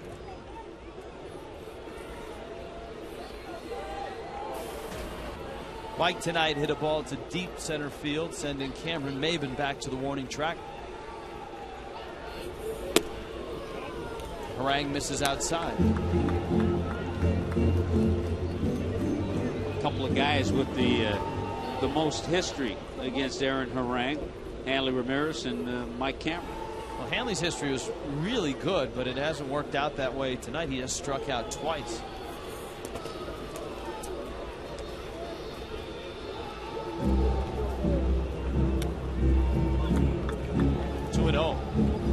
Cameron against Harang. You can see the numbers. Hanley started the night 391 against Harang. In 23 at bats, he had 9 hits and 4 home runs. Well, Harang, a guy who really put together some solid years with Cincinnati in 05, 06, 07. He had back-to-back 16-win seasons. And 06 and 07. See, now the beauty of the 10-run reel, Tommy, people on Twitter are requesting different clips. Everyone wants to see the A.J. Burnett wild pitch during warm-ups.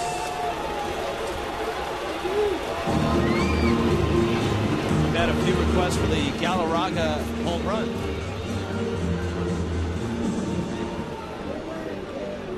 Darren Balsley is on his way out to the mound. You want to see the Galarraga home run? There it is. Yeah, slider off Kevin Brown. Longest home run hit in this ballpark. Look at him showing where he hit the ball. That is incredible. And I'll tell you why it is even to us, because we see batting practice here every day. I don't think I've ever seen a ball hit up there. In batting practice? Even in BP. In the upper deck, yes, but not that far up in the upper deck. Because that thing landed a little more than halfway up the upper deck. Here's Buck. So you can check that one off the list. The A.J. Burnett wild pitch is a popular one on Twitter right now. Here's the way I'm looking at this game. The Marlins are a couple of grand slams away from getting back into it. Yeah. And in order to get 2, you have to get 1. So here's an opportunity. Buck fouls it back. And it's out of play.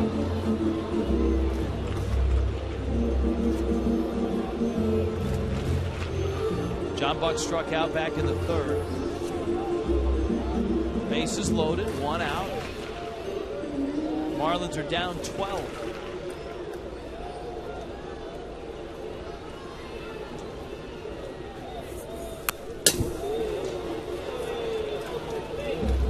And you know the other thing, Harang's going to want to at least stay around for 5 innings. Yeah. With the score the way it is, Brian Peterson getting ready.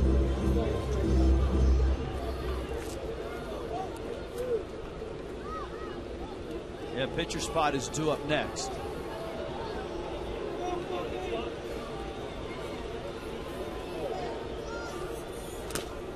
He buries the 0-2, and it's 1-2. Aaron Harang got off to a great start of this season. He has spent time with some lower back issues on the disabled list, but he was 4-1 in April.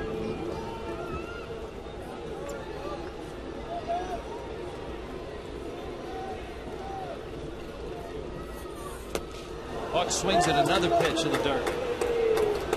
And twice he's gone after breaking balls in the dirt tonight. So he has struck out twice. Here comes Brian Peterson.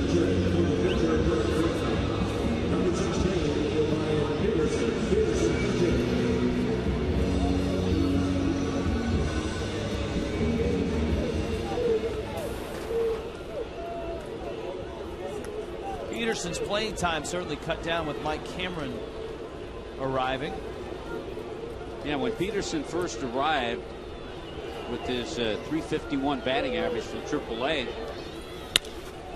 Pulls one hard. Hit that ball well. And Guzman steps on the bag. And the Marlins leave them loaded. They get just one. They're down 13-1 to the Padres. 4 coming on the 10-run reel.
It's had well over 4 million hits on YouTube.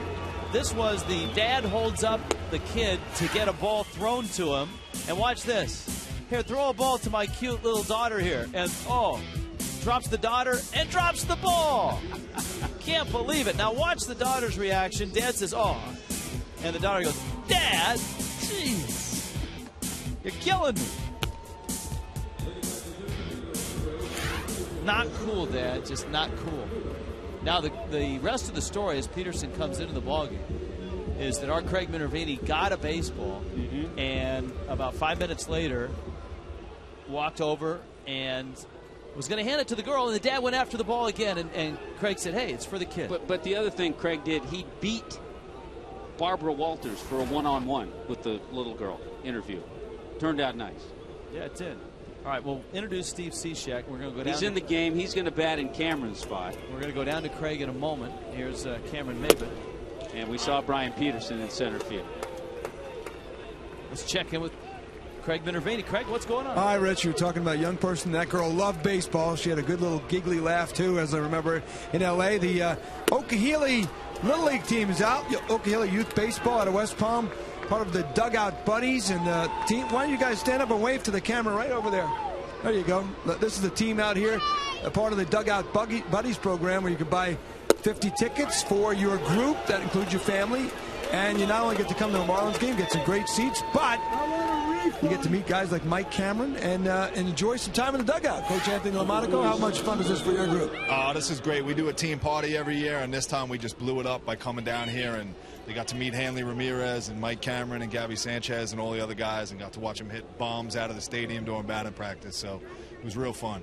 Mike Cameron stopped in there, and we had some video of him talking to the guys. What did he talk to you youngsters about? He talked to them about just keep working hard and stuff. I kind of dogged him a little bit about being on the Red Sox, being a Yankee fan, but you know, we're Marlins fans too. You're a Bonifacio fan. What a catch that was. The Dugout Buddy program is open to anybody. Here's the number again, 305-626-7256. 305-626-7256. Call Mario. He'll set your group up. I'm sure you could speak for the group, saying it's a great opportunity. Who gets a chance to go in a Major League dugout? It's probably one of the only stadiums that does it, and like I said, we're all homers. We all come down and support the Marlins. We love the Marlins, and what a great opportunity for 9- and 10-year-old kids to to meet some of their heroes, guys they see on TV all the time. It's fantastic. You guys have fun today? Yeah. What was the best part about today? Meeting Hanley Ramirez and all them. Get some autographs too? Yeah. All right, good job. Okay, Haley Park. Great spot for softball, Little League up in West Palm Beach. And they're out here today. Guys, take it away. All right, Craig, thank you. It's all we always, when we come through the dugout in the afternoon, take a peek down and many times see the dugout filled with Little Leaguers. A couple of things that stand out to me. It's fun to see the kids' reaction, the wide eyes, being in a major league dugout, and then I'm always impressed with the players that come over. You know, after BP, they'll come over, so they talk to the kids, and it's a great time. Orlando Hudson at the plate. Steve Cishek. That one fouled back to the screen. Ricky Nolasco, an inning and a third, 9 hits. He gave up 9 runs. Burt Badenhop finished the second, pitched the third and the fourth. So 2 2/3 for Badenhop. He gave up 4 runs. Breaking ball from Cishek.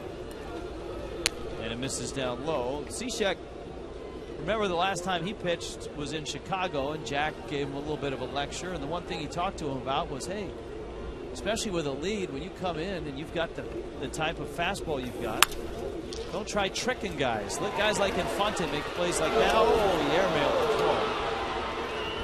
And Hudson is safe. And it's going to be a base hit. That's a good play to get to it, and then Infante had to get up and throw quickly. Probably didn't have a great grip on the ball. Saw the way it came out of his glove. And so an infield base hit for Hudson, and now everybody in the Padre lineup has a base hit. Except Ted Leitner.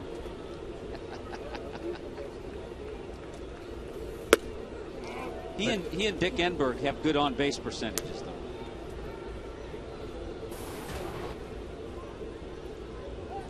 Guzman, I mean, here's a guy that gets a spot start, and he's responded by driving in 4. He's 2 for 3. Fouls that one back to the screen. How many oh my's has Dick Enberg? Oh, quite a few. Quite a few. Working with a good buddy of ours, Mark Grant, his partner. There he is. There's Mudd. Look at John Chimchuk working hard. Oh, yeah. Yeah, he's putting in a little extra time, too. That one smashed at Hanley, and he'll fire to second in time for the out. All right, we showed you the chicken. How about the annual Fanatic messes up Craig's hair?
Stadium a lot when they have the all-you-can-eat night. We were there, and during batting practice, here's what's happened.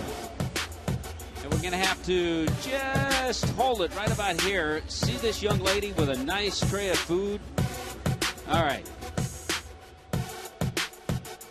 Oh, the nachos. Now watch her friend. She's got a full tray of food and a soda. The ball's loose.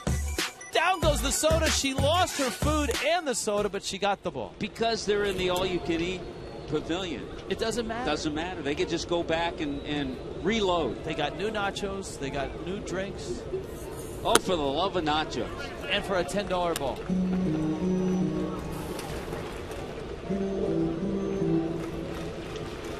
Here's Bonifacio. Now we have to focus. Focus. Bonifacio takes up, and it's 2-0. Bonifacio has walked and bounced out, and he's sitting on an 18-game hitting streak with his team down 13-1.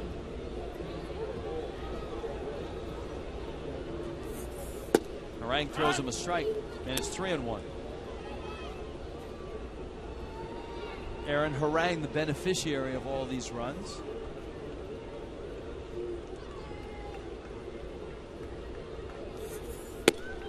There's a strike. We have to warn our viewers, the A.J. Burnett wild pitch right now, they're having trouble locating that in the 10-run reel briefcase. We do have the Amezaga play, and we will show that. One of my favorites is Mr. Red falling off the motorbike. Yeah, that's one of my top 3. You have to always have to warn the children, though, when we show that. Here's the 3-2. You know, there was another great clip probably a dozen years ago, back when Seattle played in the Kingdome. The Mariner Moose used to water ski behind a dirt bike. Did he hit the wall? He was on rollerblades, and he hit the wall and then wobbled off, and it looked funny, and it was rather entertaining until you got the rest of the story. There's the base hit to left field. Bonifacio has extended the hit streak.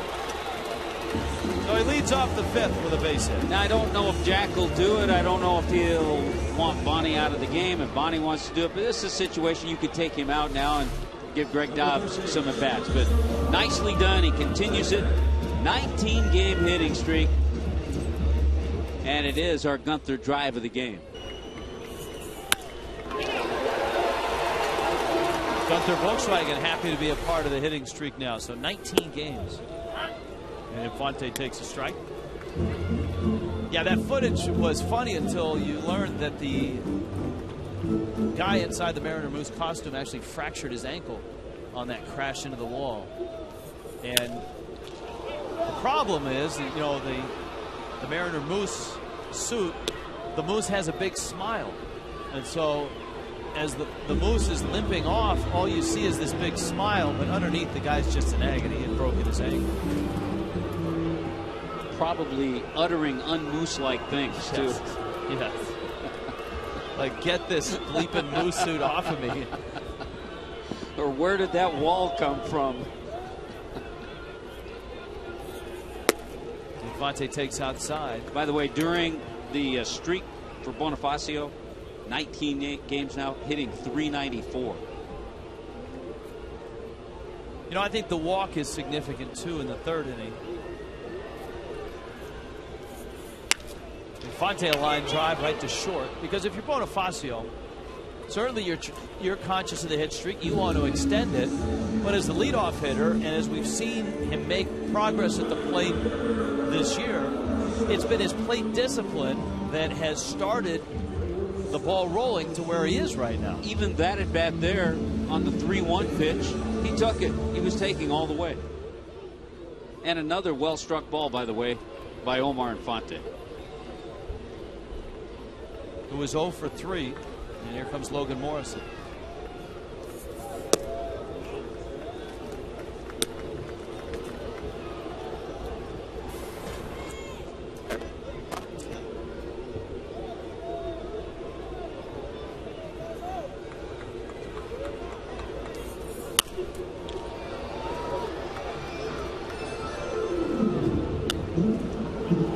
Ball in the strike. Logan Morrison doubled back in the 4th. It is 13-1. See, now are we obligated as broadcasters to reset the game?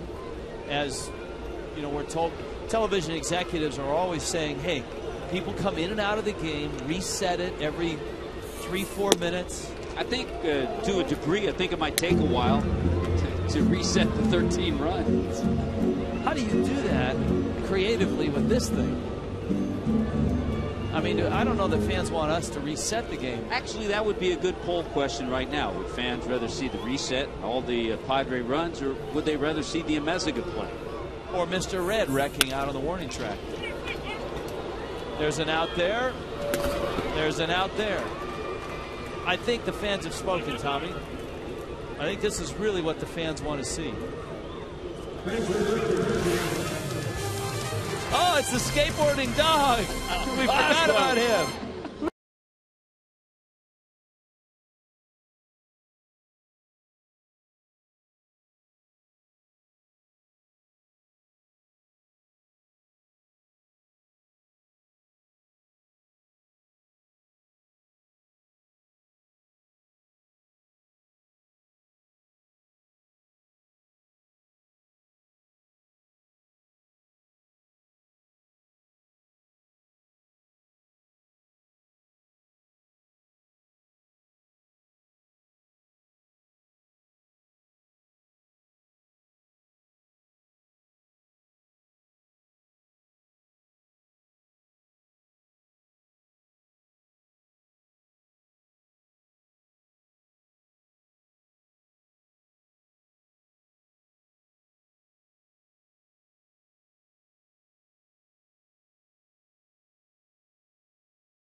Of the Marlins in the 6th.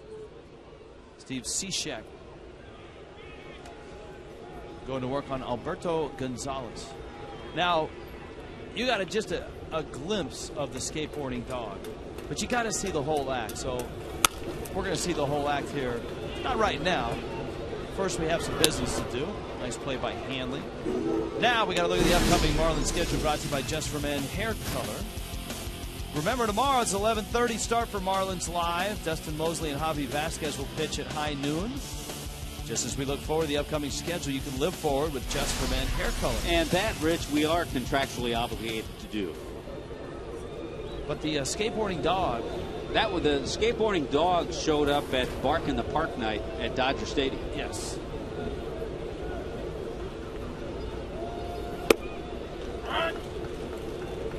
That was quite a trip this year because we ended up with 3 clips for the 10-run reel. The father and daughter. Father dropping the daughter, dropping the ball. Dropping the nachos. Then the nachos exploding. Yeah.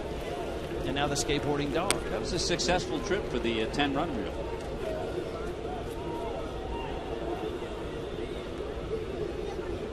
Two to Rob Johnson. And there's strike 3. All right, give us the whole act if you can of the skateboarding dog. There he is.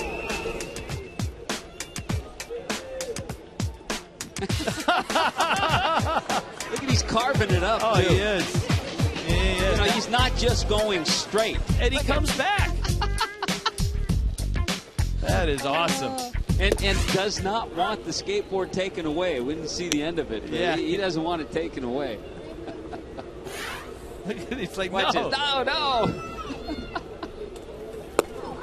Apparently, he also surfs.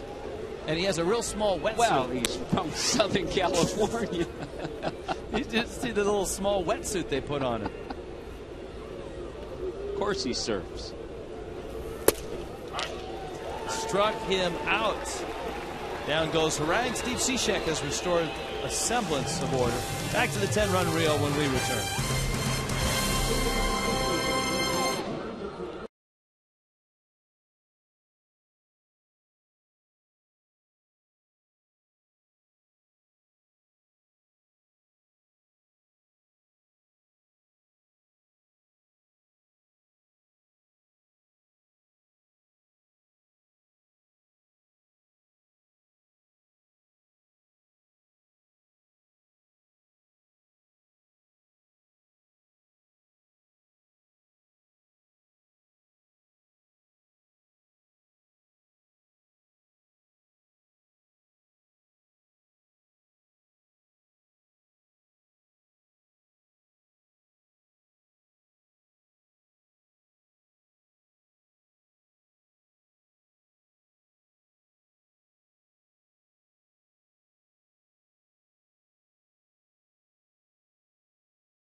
Mountain Dew.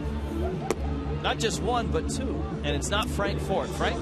It is not. You know, Rich and Tommy, we're pulling out all kinds of material tonight. As you well know, the Marlins have never had anyone hit for the cycle. But up in Jamestown, New York, at the Marlins short season A affiliate, the Jamestown Jammers this weekend, I was working on our next edition of Inside the Marlins and got to witness a cycle. Job Juan Morales, a catcher first baseman out of Puerto Rico, tripled and doubled his first two at-bats, then hit that two-run homer in the 6th inning. He comes up in the 8th, needing a single to complete the cycle, and he comes through. The 4th Marlins minor leaguer to hit for the cycle, playing for a Marlins affiliate. Scott Cousins did it in New Orleans last year. A couple years ago, Torrey Langley in Greensboro and Brandon Tripp in Jupiter did it.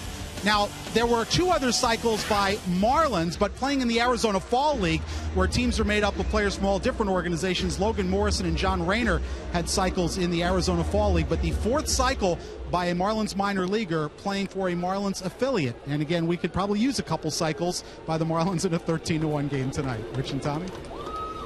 Yes, you are right about that. Hanley Ramirez, we might need that Mountain Dew double shot helmet thing. Hanley Ramirez swings and misses. Now, this has been a rough night for Hanley. He has struck out twice. Aaron Harang ventures into the bottom of the 6th with a 12-run lead in his back pocket.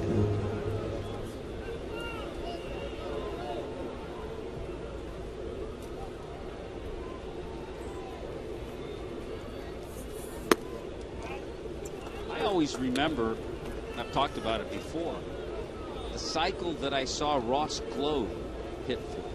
That was in an exhibition game. That was an exhibition game. The Marlins AA affiliate at the time was in Portland, Maine. Beautiful little setting, beautiful ballpark. And on our way to play the Expos, on our way to Montreal, the team stopped there to play an exhibition game. And in that game against the Marlins, Ross Globe hit for the cycle.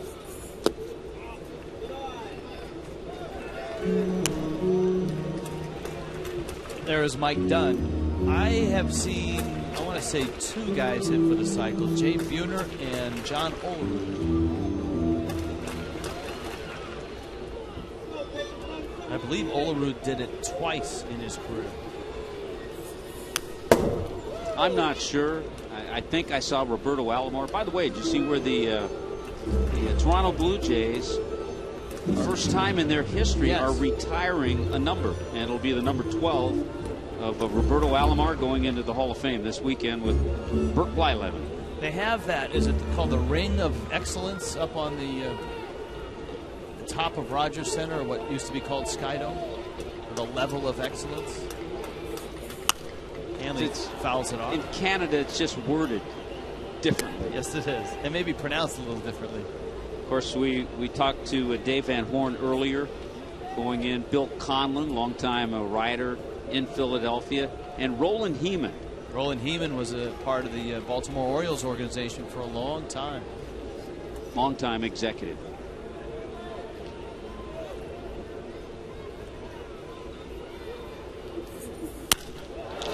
Hanley drives one to right. That may just get out of here. And it does. So Hanley hits his 10th. A solo shot to open up the 6th inning. Well, what did you say earlier? He had 4 off Harang. That's number 5 in his career off Aaron Harang.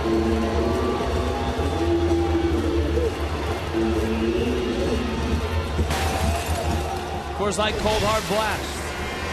Well, it's taken a while, but Hanley takes a high fastball from Harang, knew it all the way. And number 10 on the year. And continues to produce out of that number 4 spot in the lineup.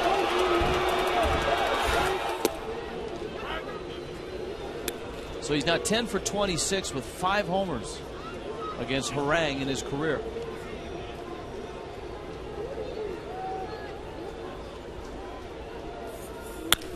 Gabby lines one into center field. He's got 2 hits tonight. He had 2 last night. So in the wreckage of this 13-2 ball game, you try to take the positives if you're the Marlins. Hanley's homer, certainly. Gabby swinging the bat like he did last night is nice to see. And Emilio Bonifacio extending his hit streak on a 1 for 2 night with a walk. He's now at 19 straight. Well, that's right. And those are some nice positives to see Bonifacio continue this streak. And all of a sudden now back-to-back multi-hit games for Gabby Sanchez. Mike Stanton has driven in a run with a single and has struck out. Rang trying to catch the corner, and it's 1-0.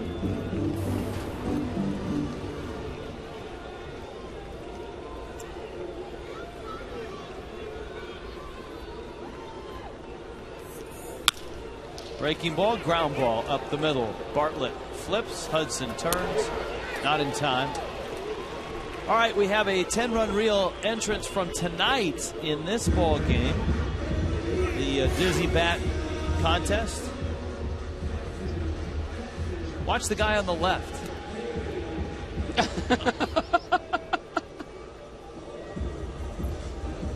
Nothing beats Dizzy Bat. Whoa! Good save by, is that DJ Petey or DJ Vertigo or DJ Irie? I'm not sure what kind of beverage that guy on the left had before Dizzy Bat. Well, you have to spin 10 times before you take off.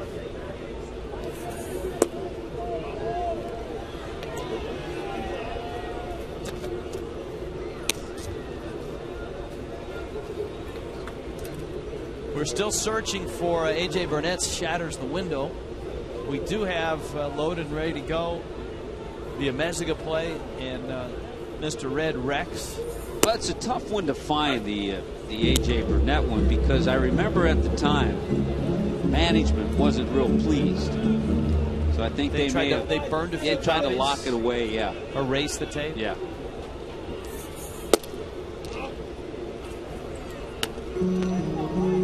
How much money did AJ win for doing that? I mean, there had to be a standing bet. Yeah, I'm not sure. I'm not sure. I don't know if it equaled out the fine. If it balanced, or the cost of the window.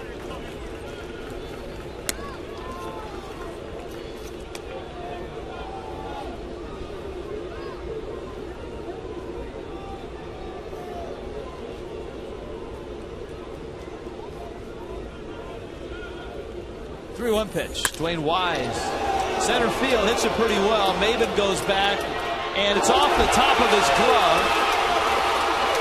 Mike Stanton to third. He'll be waved home, and he's going to score. And so Dwayne Wise getting into bat and doubling to center field. That's good to see Dwayne Wise. You know, you struggled as he has off the bench, and you think this ball is going to be caught, but it gets just off the glove of Cameron Maben. It'll be a double, an RBI, so nice going for Dwayne Wise. Bud Black is on his way out to the mound. It looks like he's going to make a change.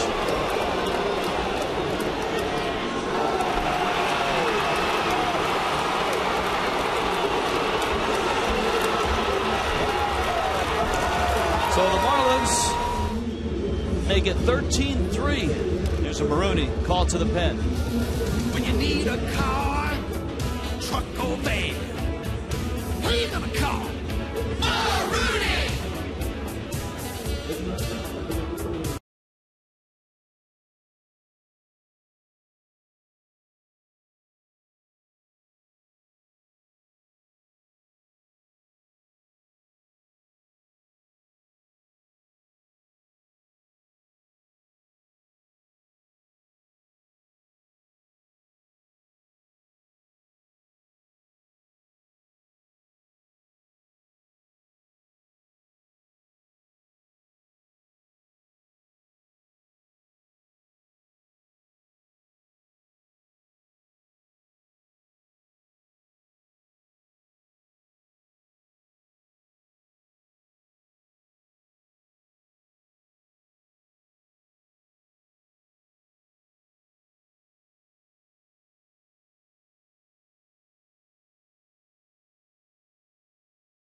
Coors Light freeze cam.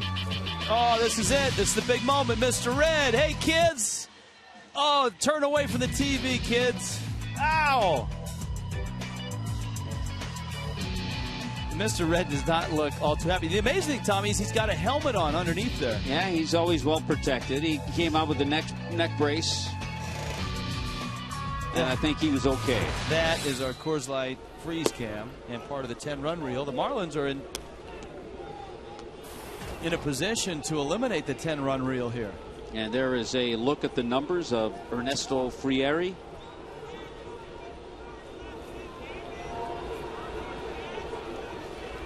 Frieri facing Buck. John takes down low, and it's 2-0. A pair of strikeouts for Buck against Aaron Harang. Harang goes 5 1/3.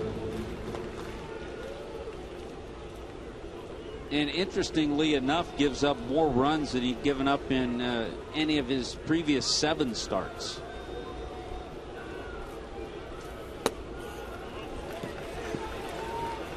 Yeah. He leaves with a 10-run lead.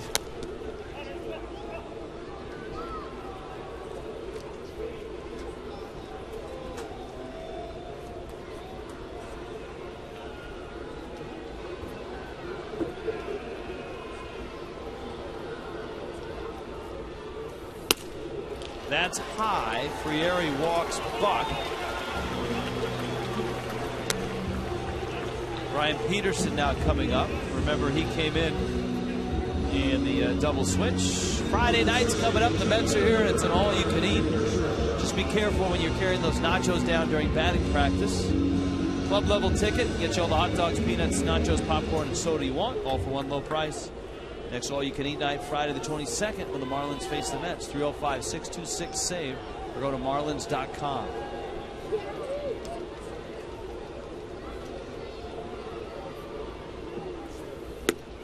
How about the Texas Rangers? They try to extend their winning streak. They've won 12 straight. They take on the Angels tonight. How about the Seattle Mariners? Yeah, they're going in the other direction. And they're losing to Toronto 11-3 tonight. Well, I think they've lost 10 straight. That would be 11. Fastball misses in. Yes, that would be 11 in a row. And you're right about Texas. The Marlins are the last team to beat them. They're getting it all. They're getting hitting. They got another solid outing from a starter. Ogando, 8 innings last night.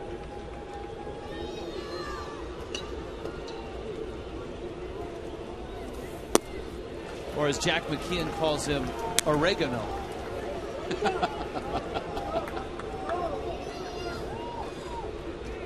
That oregano guy, he throws hard. He's got good stuff.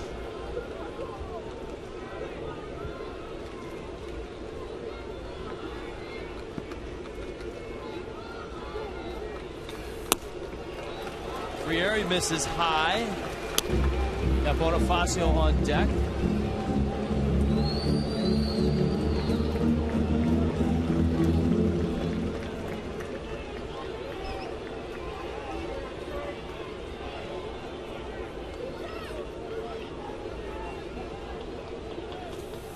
And Peterson takes his walk and loads the bases.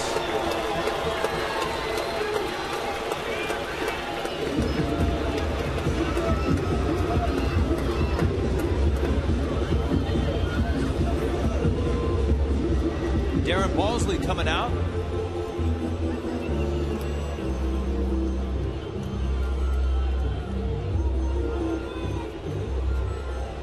Padre pitching coach. 13 runs on 16 hits for San Diego. They knocked the daylights out of Ricky Nolasco. An inning and a third, 9 hits, 9 runs. Burke Badenhop gave up 4 runs in 2 2/3. For Emilio Bonifacio, he has extended his hit streak to 19 straight. He's 1 for 2 with a walk.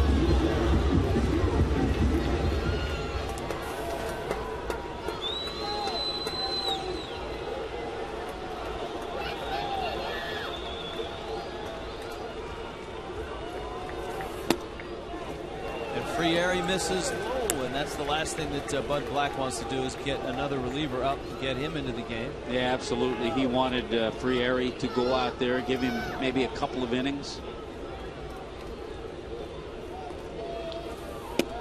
Of course, every time you see a Padre reliever and their ERA pops up, it's like 1 something. And you saw Spence's ERA, it's under 1. Well, their bullpen ERA is 2.80.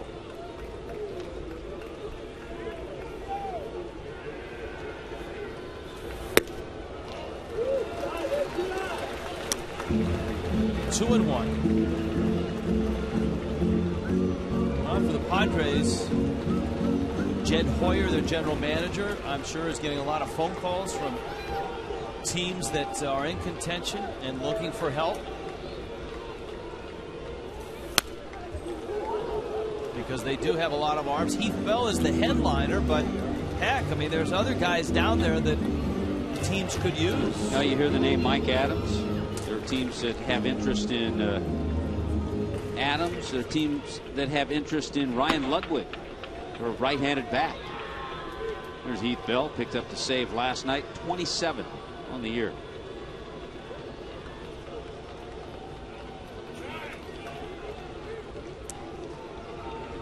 Two and 2 to Bonifacio, bases loaded. Frieri in for Aaron Harang.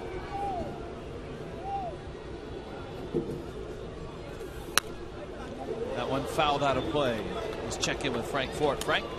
Rich and Tommy, we've talked a lot about the Padres bullpen last night and tonight. Well, Mike Adams, who of course is one of those terrific relievers, but the contenders, the Vultures, are circling, maybe looking to trade for one of those guys. And Adams, on the advice of his agent, has now applied for a passport on the chance that he gets traded to an American League team and has to go to Toronto. So he is, if you will, covering all the bases and possibly getting ready for a trade as we head toward that end of July trade deadline. Wow, that's so he's already applied for a passport just in case. Huh? Just in case, yeah. His agent said, look, it can't hurt. This way you've got a passport no matter what. You may actually need it. All right, let's see what Bonifacio gets. 3 and 2. He got a fastball and he missed it. Frieri strikes him out, and here comes Infante. Mike Adams out of Corpus Christi, Texas. Does not need a passport to get in and out of Texas.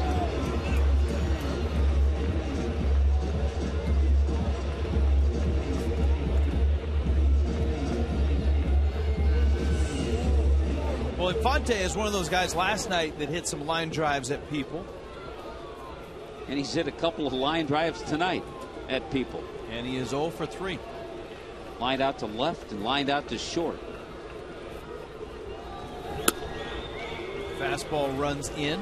I just had an idea when we had that shot of the bullpen. If we got a couple of those little mini cams and slipped them to the grounds crew, they could get some up close shots of maybe what the pitchers are throwing down in the bullpen. It's a good angle. Ludwig will make the catch. Marlins get a run. Hanley Ramirez actually got a couple. This was one. Hanley's home.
en español vía SAP y es presentado por KFC. It's Joe and Cookie's fault tonight that the Padres lead it by a score of 13-3. Hi, guys. All right. How you doing, Tommy? Richie, how are you guys? What have you guys been doing to keep yourselves and your audience entertained tonight? I'll tell you, we've been talking about everything except what happened in those first 2 innings. Yeah, but, yeah, absolutely. You know, I never seen Nolasco pitch that way. You know, it was just one of the things that you never expected out of him. I mean, 13 runs, you know, in the first 2 innings, that was amazing. Cookie, we did some figuring, and he's had 2 other poor starts, one against Arizona, one in Los Angeles. If you take out those 3 starts, Ricky's ERA is 2.18. Is that right? It's almost like when he has a bad game, he has a really bad game. There's no question about it. And now his ERA is over 4 after this ball game. Mike Dunn comes in. All right, guys, good luck rest of the way. All right, Tommy. All right, guys, Richie. take care. All right, stay safe. Yeah. Greg Dobbs comes into the ball game. Bonifacio slides over to short. Got a few changes out behind Mike Dunn. Yeah, Bonifacio moves over to short. That's because Wes Helms is now at second. I mentioned Dobbs at third. Helms has been over that side of the infield when he's been playing third, and the Marlins put a shift on for Ryan Howard in the past.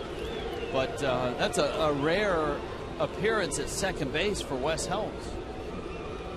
Jack's cracking open another bag of seeds.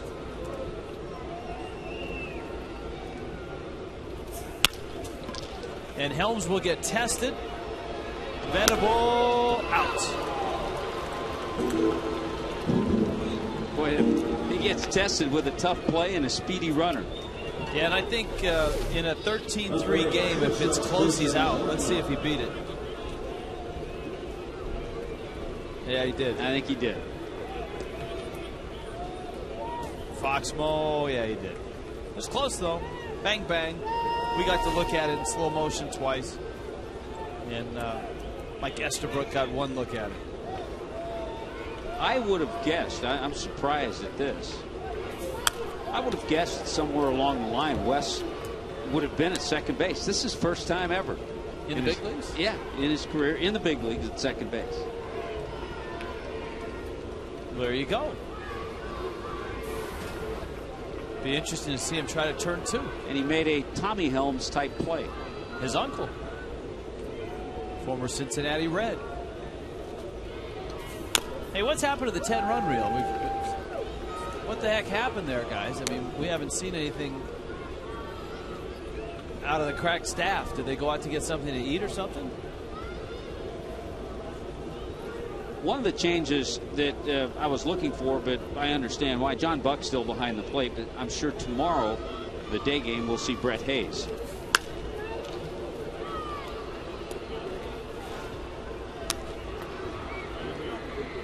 You would think so. Is that why Hayes is not in the game right now? That would be my guess.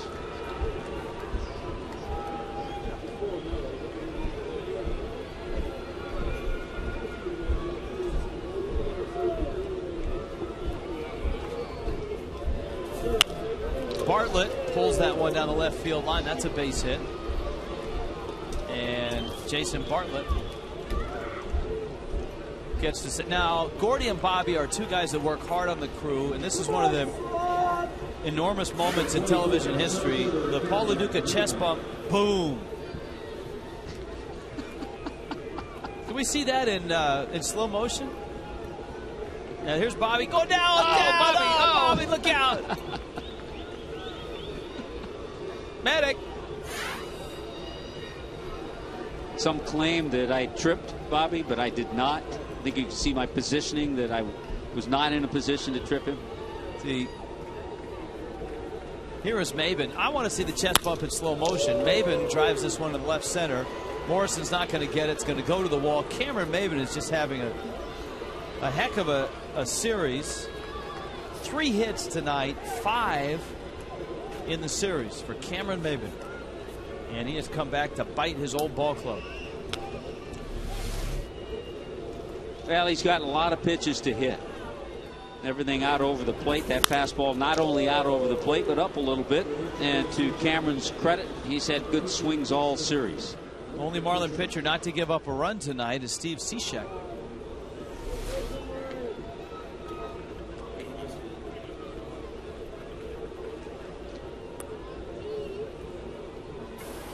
Chris DeNorfia.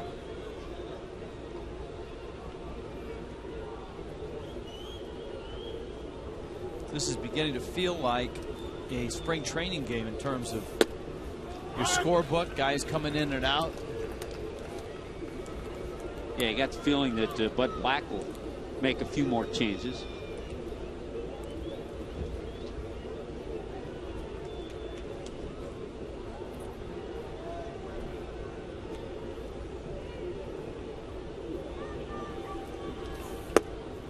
We do not, at this point, have not located the A.J. Burnett broken glass video, but we will make this pledge to our viewers. If we're unable to find it tonight, we will find it, and we will show it at a later date, and we'll let you know so that you're able to tune in to watch. We do have the Ameziga play locked and loaded. What are we showing that, by the way, Crackstaff? 8th inning? All right. It's been confirmed, 8th inning. The Ameziga play will arrive. Shameless that we've gotten what 4 years of promotion out of that. I think Alfredo should have read the fine print, and had he read the fine print, may have been getting residuals every time we showed the Ameziga play.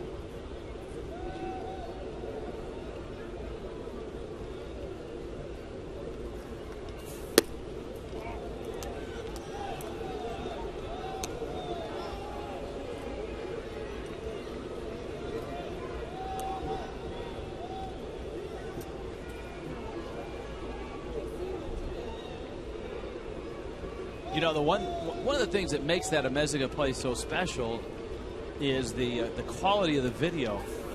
It's from the Mexican League. That ball to right field. Stanton is over and he's there and he makes the catch. Runner tags. Maybe it's going to come to third. It's from a Mexican League game, and the video is grainy type. I don't know if you've ever seen, Tommy, the HBO series Eastbound and Down, but this year's storyline of Eastbound and Down, Kenny Powers, former Major League star, was down in the Mexican League. And oftentimes when I watch an episode of him down in Mexico, I thought of the Ameziga play. Logan Forsythe is up. Kenny Powers going into business, I think, with the K-Swiss. K-Swiss. Yeah, he's a spokesperson now. And I think one of their corporate execs.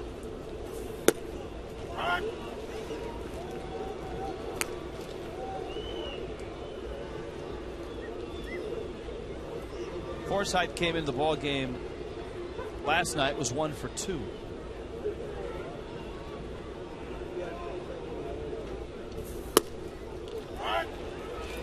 Dunn throws a strike, and it's 0-2.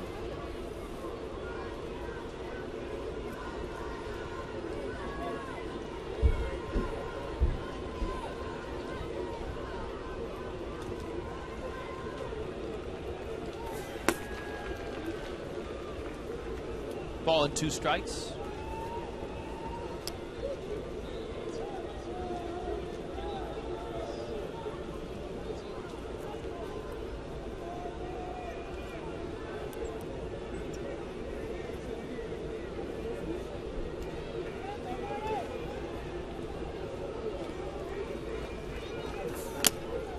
And a swing and a miss. All right, tell your friends the Ameziga play is coming up in the 8th. That's right, Alfredo. That's right.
Padres, 3 runs, 7 hits for the Marlins.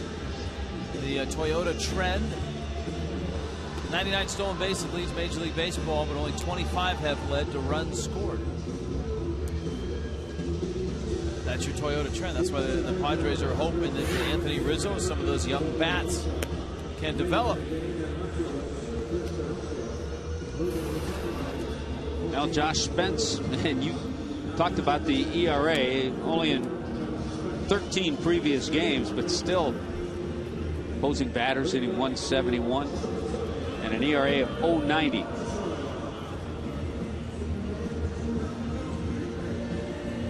Logan Forsythe at third base. Yeah, Gonzalez goes over to second.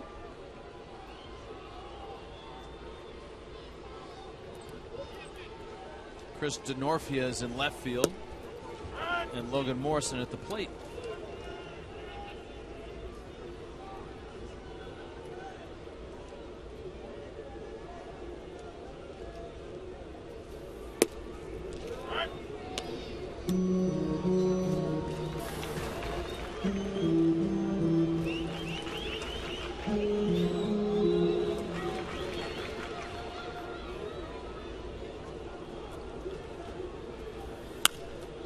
Logan Morrison hits that ball down the left field line, and it's fouling out of play. We're not done yet with the 10-run reel. We do have the Amezaga play coming up. We got another trip in the Wayback Machine that involves the misadventures of Logan and JJ. That would be Logan Kensing. Right, not Logan Morrison.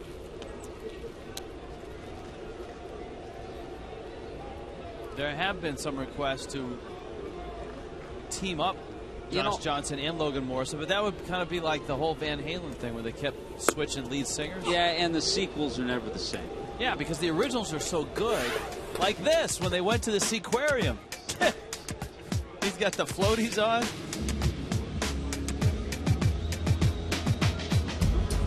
Now, the synchronized swimming with the dolphin, that's a nice touch.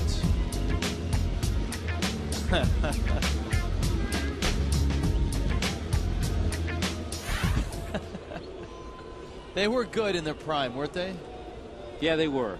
Yeah, they were. Was it Logan that ate the whale food at the aquarium in Atlanta and then nearly puked on the air?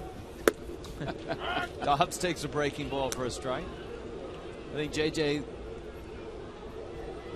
to keep his sanity all this time on the disabled list, JJ has to think about those times every once in a while. Did I see Logan Kensing got signed by the Yankees and is in the minor league system? I think he's in Buffalo. Good for him. Good guy. We hope that he gets back to the big leagues. Greg Dobbs first at bat of the ball game. Another guy who went back to the Yankees, started the year with Milwaukee, Sergio Mitre. Seems like he does that. He pitches a few times for the Yankees, then he goes on the disabled list, and he's back on the disabled list.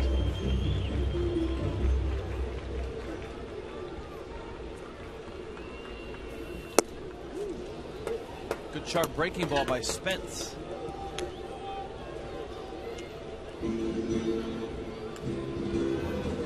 So crack staff when we get to the 8th. Are we going top of the 8th right out of the chute for the Amezaga play? All right.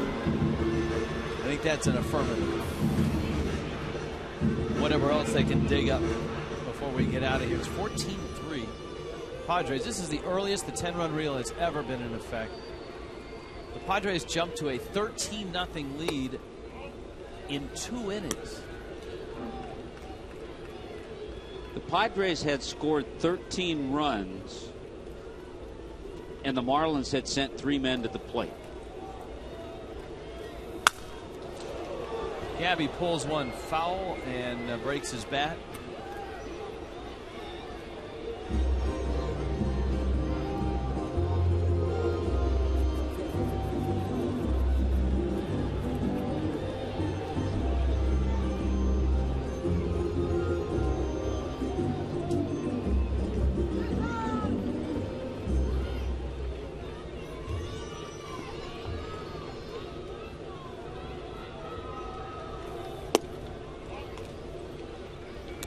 earlier tonight, Tommy, we saw a full plate of nachos explode.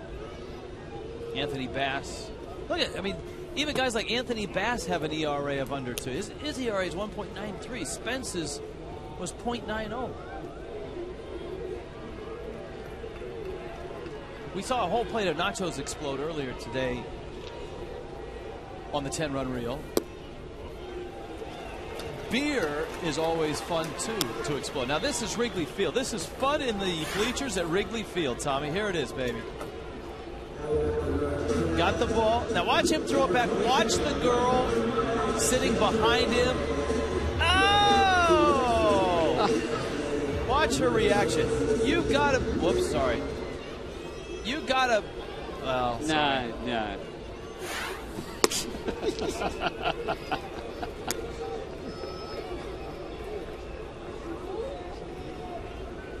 Should we apologize to the lip readers in the audience?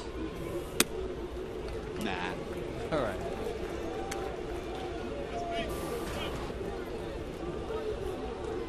But I would like it duly noted that I did ask. 2-0 to Mike Stanton. And he swings and misses.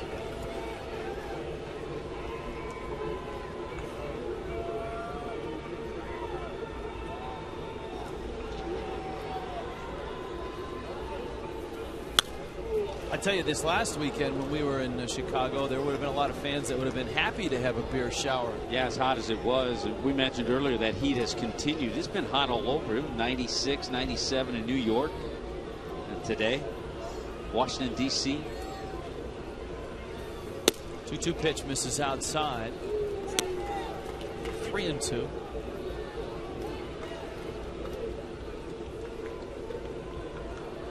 Someone wants to see the Victorino home run trot on a foul ball. Swing and a miss. I don't remember that being in the 10-run reel. All right. I like the Victorino getting tossed out from center field.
Us throughout the night. We've been trying to keep it as entertaining as you can when a ball club falls behind 13-0 in the second inning. Now let's give you some history behind the Alfredo Amezaga play. There's the official mascot, the squirrel of the 10-run. What? You got the Amezaga play? You got to be kidding me, says the squirrel. Yes, we do. Look how excited he is. He is. He's like a kid. Look at how hard he's breathing.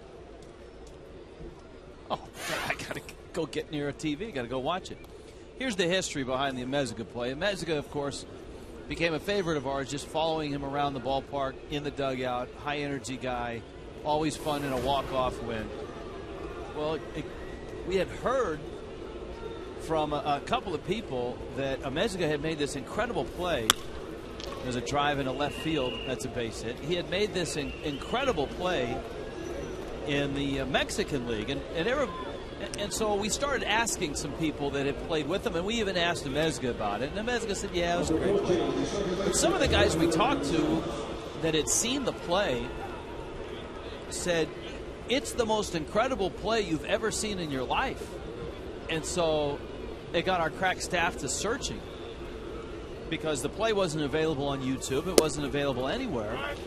And so our producer, John Solser, went to Alfredo and said, Alfredo, hey, we want to see this play. And Alfredo said, you know, I think my dad has it on DVD. And so we, just like late night TV, we sent 1999 to a P.O. box in Mexico. Somewhere in Mexico. And it showed up not on DVD, but on VHS. For you youngsters, that's back when they had videotape. And so when it arrived, it was like the crack staff had found the Holy Grail.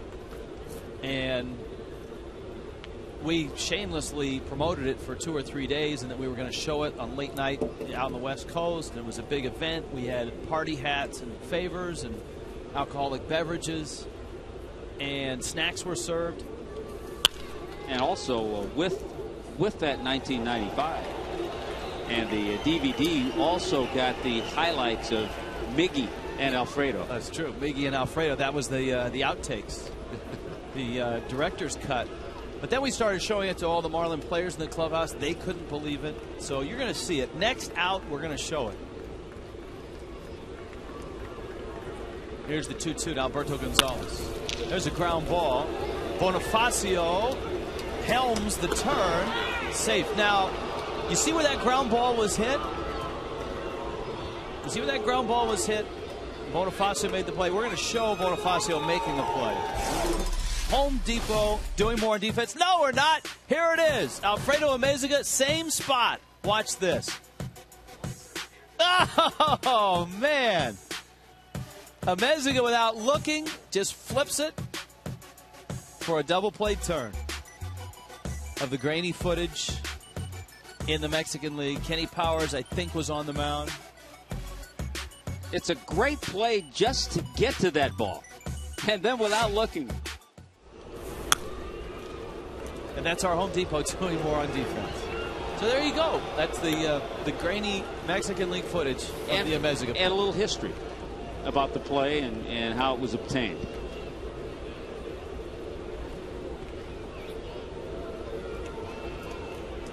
Rob Johnson is up.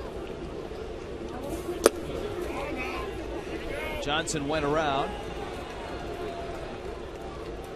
And it's 0-2. Anthony Rizzo is on deck.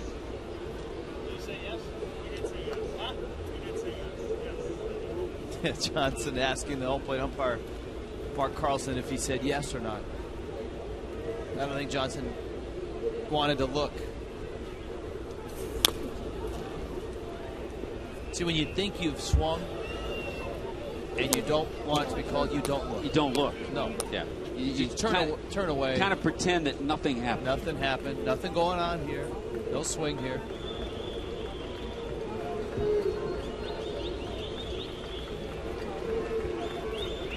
One, two. Well, now that we've shown the Amezaga play, do we have anything left in the 10-run reel vault?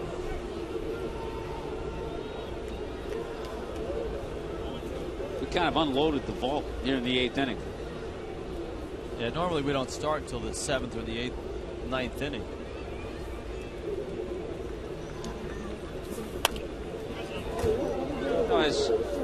As I was talking earlier about hitters, Marlins hitters trying to, stay focused, have good at bats. The same is true of a pitcher. So Mike Dunn out there needs to work on some things that he needs to work on to be better. More consistency with control, a little more consistency with the slider. Up the middle into center field, that's a base hit. Peterson picks it up. Rob Johnson, who is a career 196 hitter coming into the game, has 3 hits And now he's pushing 200, Tommy. Totally shatters his bat. A fastball that rode in on him, but he gets enough of it. A 3-hit game.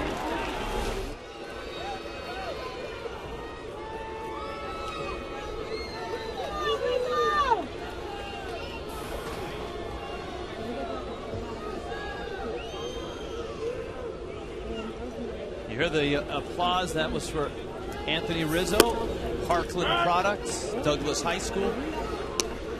Rizzo had a tough night last night. He was 0 for 3, got picked off.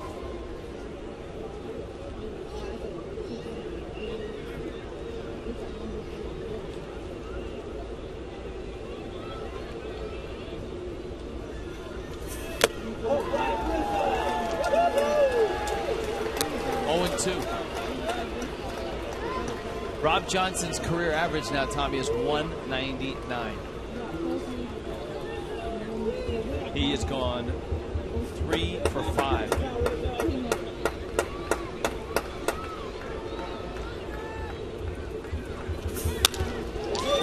Ground ball.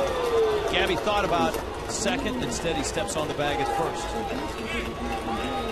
Anthony Rizzo hit that ball well. And whether he stays with the big club for a while or goes back down, you get a sense that he's going to be a big league player for some time. And he's going to get an opportunity. He certainly put the numbers up in AAA. And he's going to get opportunities. That's exactly right.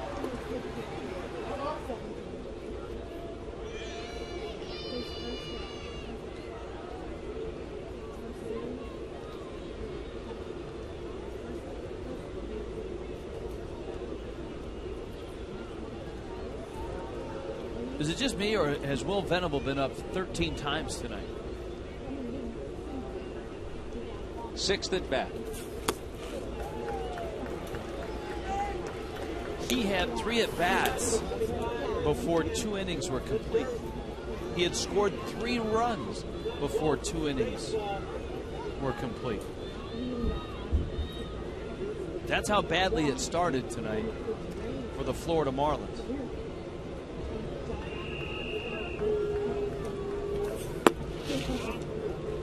It's a great example, too, of people talk about in this game momentum. Well, if your starting pitcher goes out and gives up 9 runs, forget about the momentum.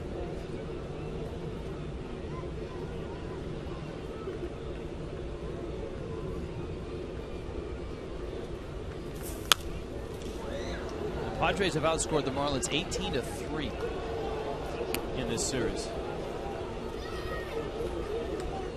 I would venture to say there have been weeks where the Padres have not scored 18 runs.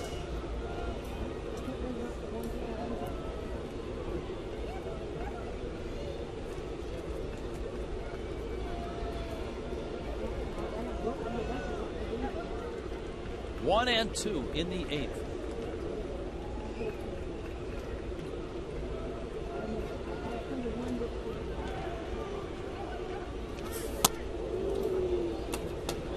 Mike Dunn's pitch count is up at 36 now. Well, you think about it too, Rich. You think about tomorrow's game.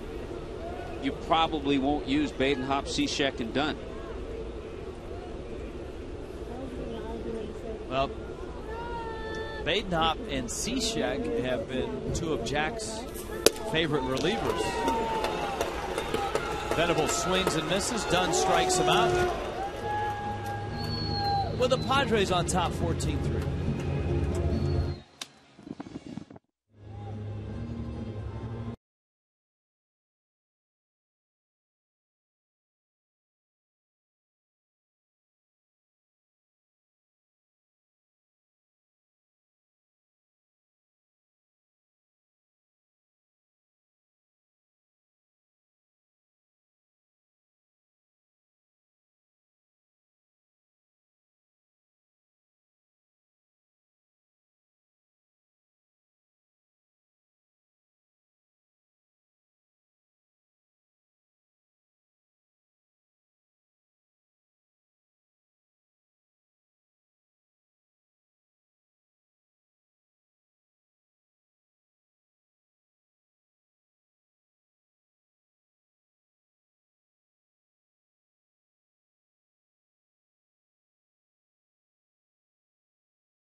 John Buck reading the Miccosukee drop-in.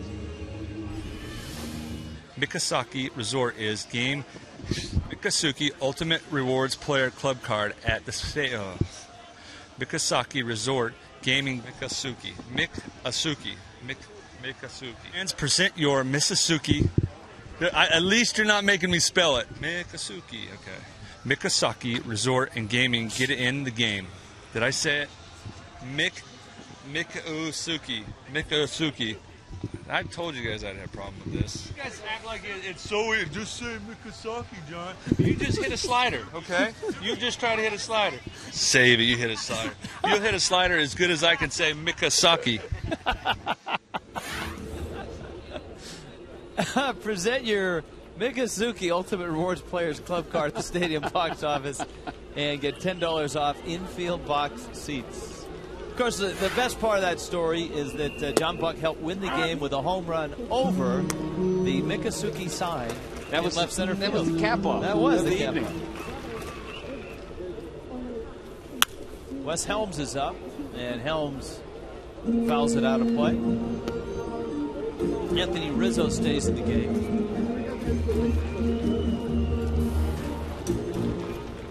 Anthony Bass, another slender ERA out of the bullpen. Kind of contagious down there. You come up from the minor leagues and you start talking to the veterans down there and you find out about their ERAs. A little pressure to keep it in line. He was a starting pitcher in a AAA, 7-4. Strikes out Helms. I had completely forgotten what the poll question was, but here we go. Tickets of America. Oh, that's right. Padres' best all-time manager. Now, Jack's going to win this one. He has the local vote for sure. But I'm going to... Bruce Bochy had a really nice run in San Diego. Dick Williams getting 9% of the vote. Now, that's just not right. Hall of Famer? Hall of Famer. That's all you got to say. Venable makes the catch.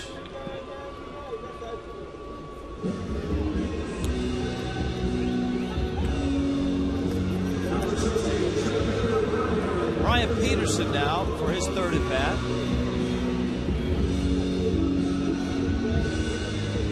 It's one of those games where both managers, actually, Jack a little more than Bud Black, midway through this thing, maybe even in the third inning for Jack, you start thinking about tomorrow's game. Look at their... got the media guide out. Got the media guide out. Now, Major League rules state that no electronic equipment can be used in the dugout or the bullpen, so you can't have an iPad. They're looking up Anthony Bass. So you have to do it the old-fashioned way. You got to look in a media guide.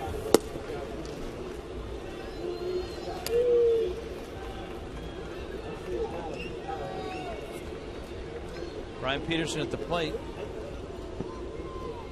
And he's behind the count 1-2.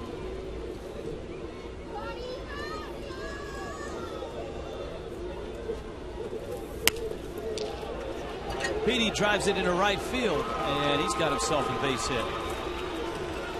Might see himself in the starting lineup tomorrow.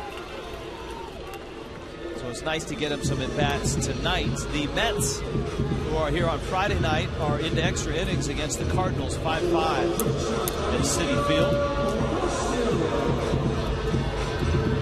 Rockies are on top of the Braves, 2-1 in the sixth. Todd Helton's homered in that ball game. Milwaukee 1-0 over Arizona. The Brewers win that game. They'll take over first place in the Central. Pittsburgh losing to Cincinnati 3-1 today. Bonifacio has extended his hit streak with a 1-for-3 night. He's also walked.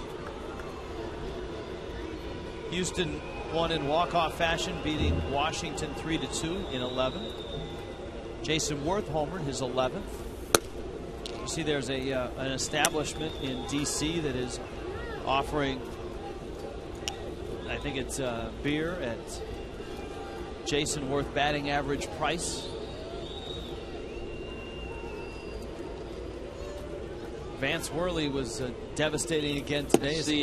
He beat the Cubs 9-1. That's the Sean Figgins deal. They had that going in Seattle at a local establishment. Every Tuesday night or a night of the week.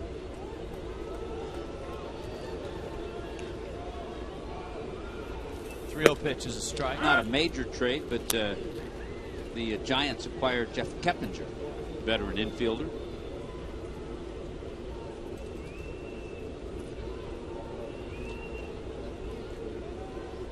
Bass ready with the 3-1 pitch.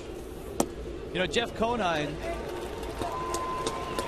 will be by with Marlins Live at the conclusion of our broadcast night.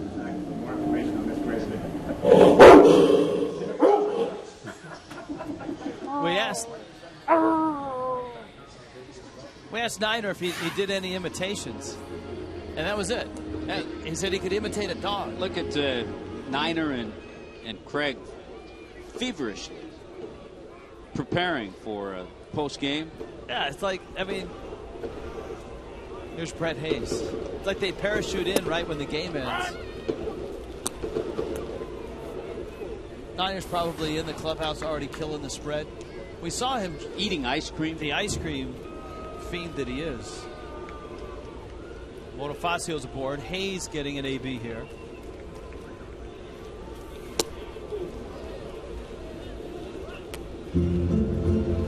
Gives you an idea how hard Jeff Conine works out, because he's in great shape, but we've seen him eat.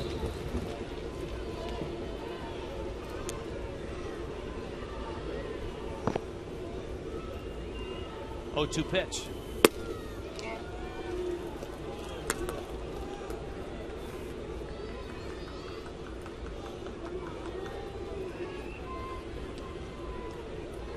Marlins came into this series, into this homestand, the hottest team in the National League. And it shows you what a cool game this can be. As Hayes strikes out, the ball rolls away, and he is out at first base. Just got him. Good play by Johnson to throw out Brett Hayes. Oh, yeah. It's the Mod Squad suits.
To South Florida. The Mets are here Friday, Saturday, Sunday. Jose Reyes is back. Carlos Beltran is back. David Wright might be back. And we've got him for you. Marlins and Mets, all 3 games this weekend. All right, some changes to report. Mike Stanton is going to get to play center field here. So that means Marlins need a right field. That's Brett Hayes. But that's not even the big news. Look who's on the mound. Brian Peterson. This is like a live 10-run reel clip for all of you who have hung around. A little treat for you. The kid from UC Irvine. We talked about Cody Ross. Ross Claude pitched in a game. And you see it. It'll happen maybe once a year for teams to send a position player to the mound. I wonder if he pitched at Chatsworth High School. In high school, he probably did.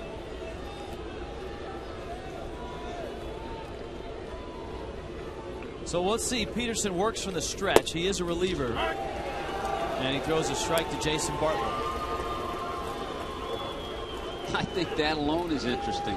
That he's working from the stretch. Feels more comfortable there, Tommy.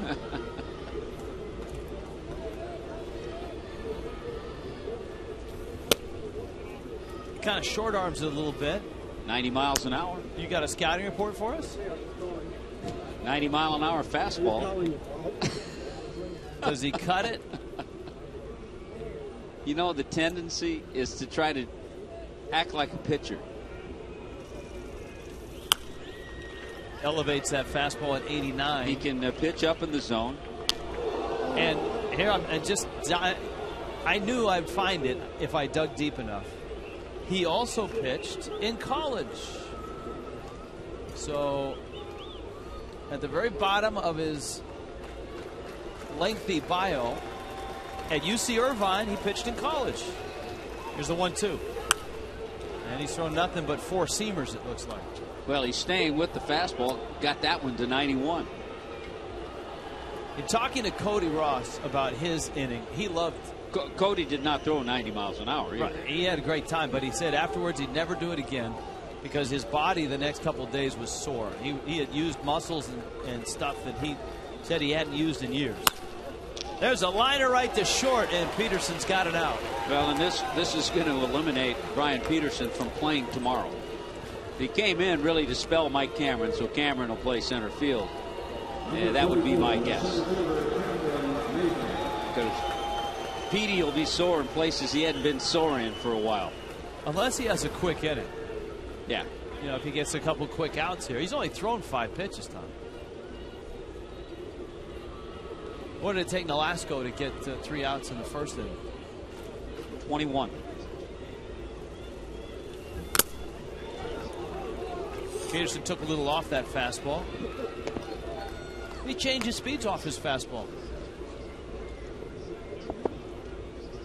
We haven't seen him throw a breaking ball yet.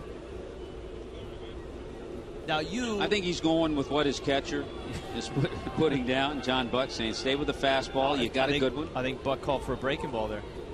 I think either that or a changeup. It was a changeup. He's got a breaking ball, off speed. Now you pitched. I did.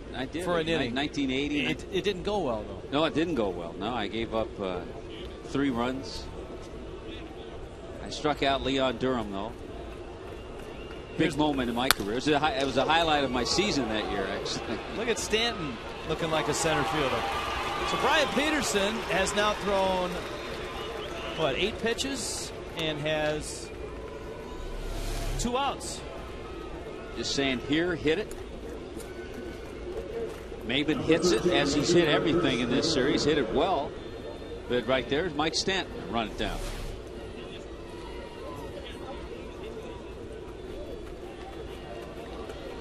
So Peterson now, all he has to do to have a perfect inning and an ERA, a career ERA of 0, is get to Chris Denorfia. Inside corner, he's painting, Tommy. Yeah, he's working in and out. Be interesting to see how the crowd reacts. The crowd could give him a nice round of applause if he has a 1-2-3 inning.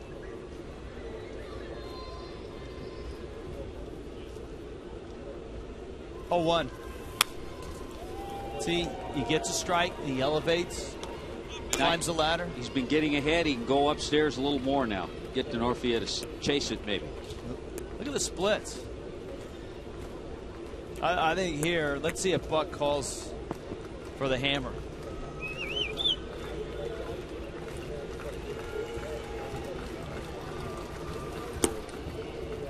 It kind of turned it over. That may have been the changeup. He shows him the changeup. Now he'll go up with the fastball.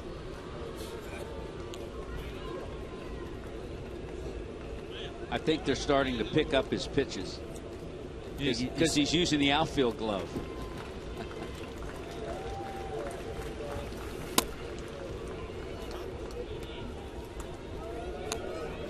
Two and two. Well, we got to see Chris Hatcher in Chicago make his major league debut as a pitcher and had a 1-2-3 inning. Could have used Chris Hatcher tonight. Yeah. Did he go? Oh. Come on, a 14-3 game. I mean, if you even look at it.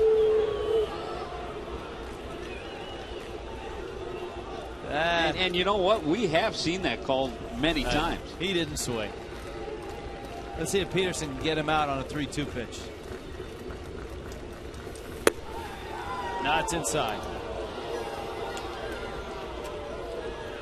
Well, DeNorfia walks. There's how he worked him on Fox Tracks. Up, up, and away. We're not sure if Peterson has ever pitched in the minor leagues, but as we told you, he did pitch in college.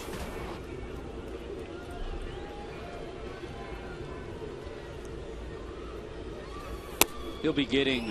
he needs a trip from the pitching coach right now. I mean, Randy St. Clair may come out. He's kind of flying open.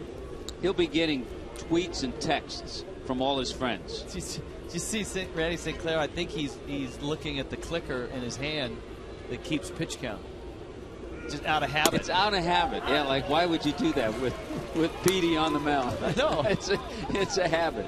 He's like, yeah, okay, he's at 16 pitches. Those clickers are attached to every pitching coach's hand.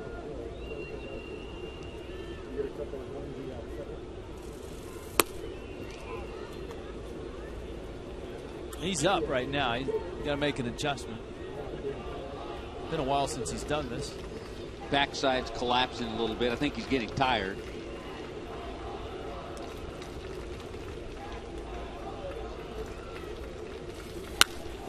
He grooves it.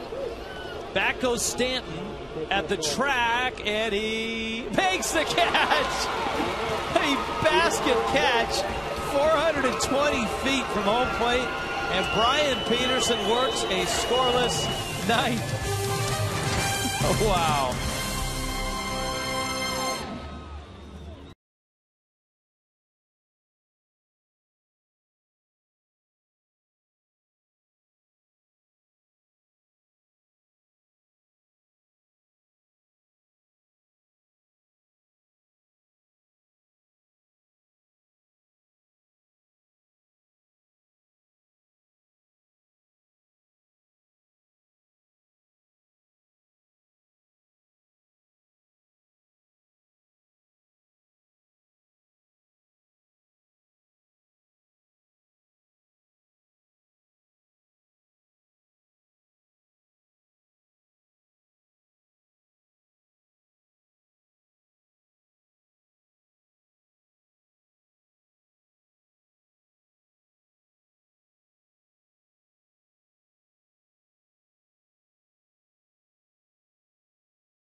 The Smurfs in 3D in theaters July 29th. And by Marooney, South Florida, when you need a car, truck, or van.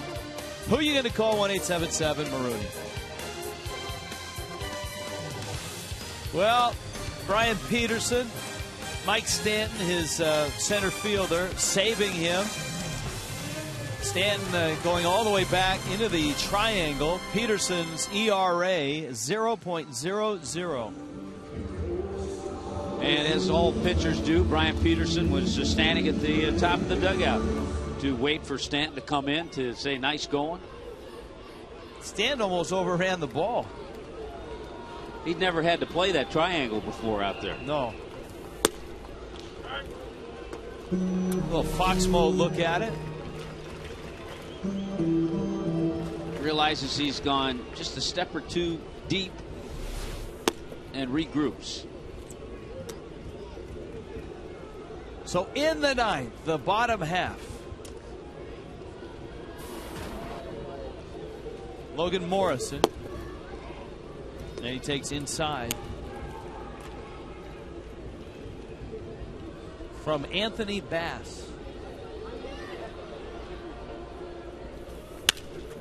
Morrison, a ground ball to the left of third. Nifty play there by Logan Forsythe. Boy, that sure was. I thought that ball was tracking into left field. University of Arkansas product making that play.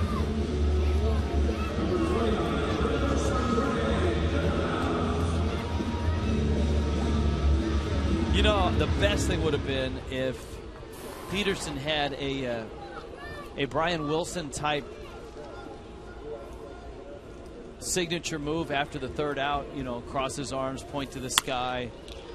The Hubs fouls it out of play.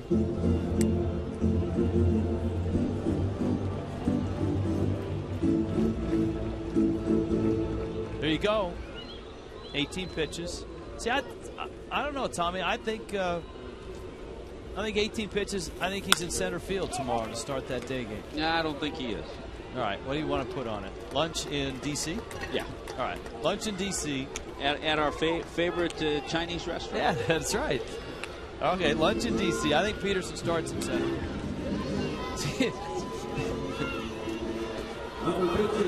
It's been such a long telecast. We've resorted to on-air gambling at this point. So I say Peterson's in center. You say Cameron's in center. I say Cameron's in center. Lunch at the Chinese restaurant in Washington, D.C. Anything else you want to wager on? Maybe we'll think of something tomorrow. That one into right center field. That one's going to get to the track, and Gabby Sanchez continues to swing the bat well. 3 hits in this ball game. He is 3 for 4. But he's really shown me something, that he's continued what he did last night to have good swings, and he's done it in a game that's really hard to do it in, to keep your concentration. He's had terrific at-bats all night, 23rd double of the year, and every ball hit, all 3 hits have been hit right on the nose. Mike Stanton now. All right, who do you think is going to win the Mets-Cardinals game tonight? I'll take the Mets.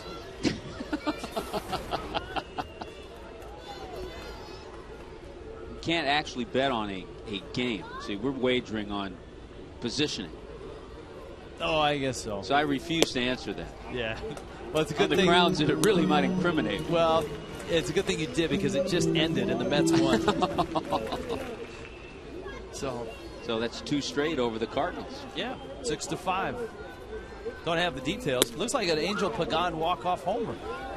Didn't Pagan have a big hit last night, like a 2-run double in a big rally in the middle of that game? And it is Angel Pagan. Carlos Beltran homering in that ball game.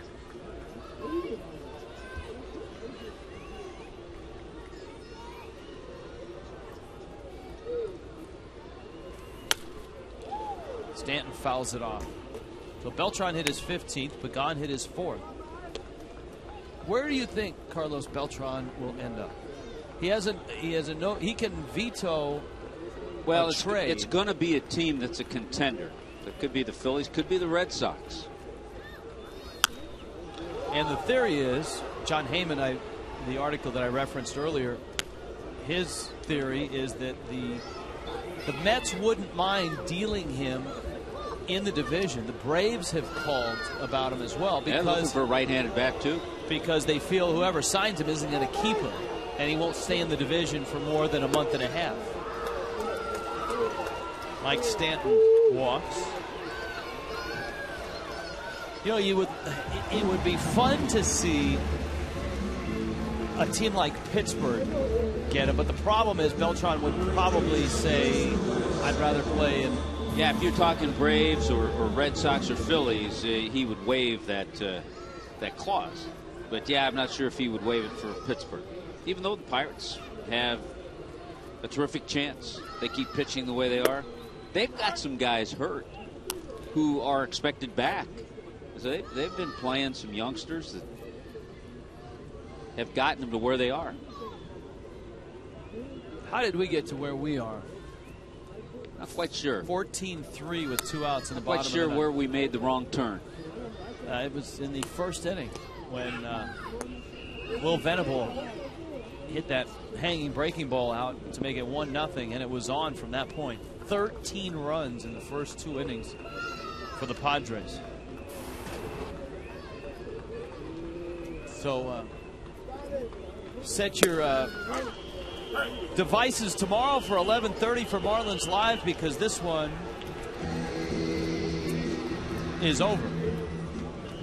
Bass strikes out Helms, our SunTrust performance of the game. How about Brian Peterson?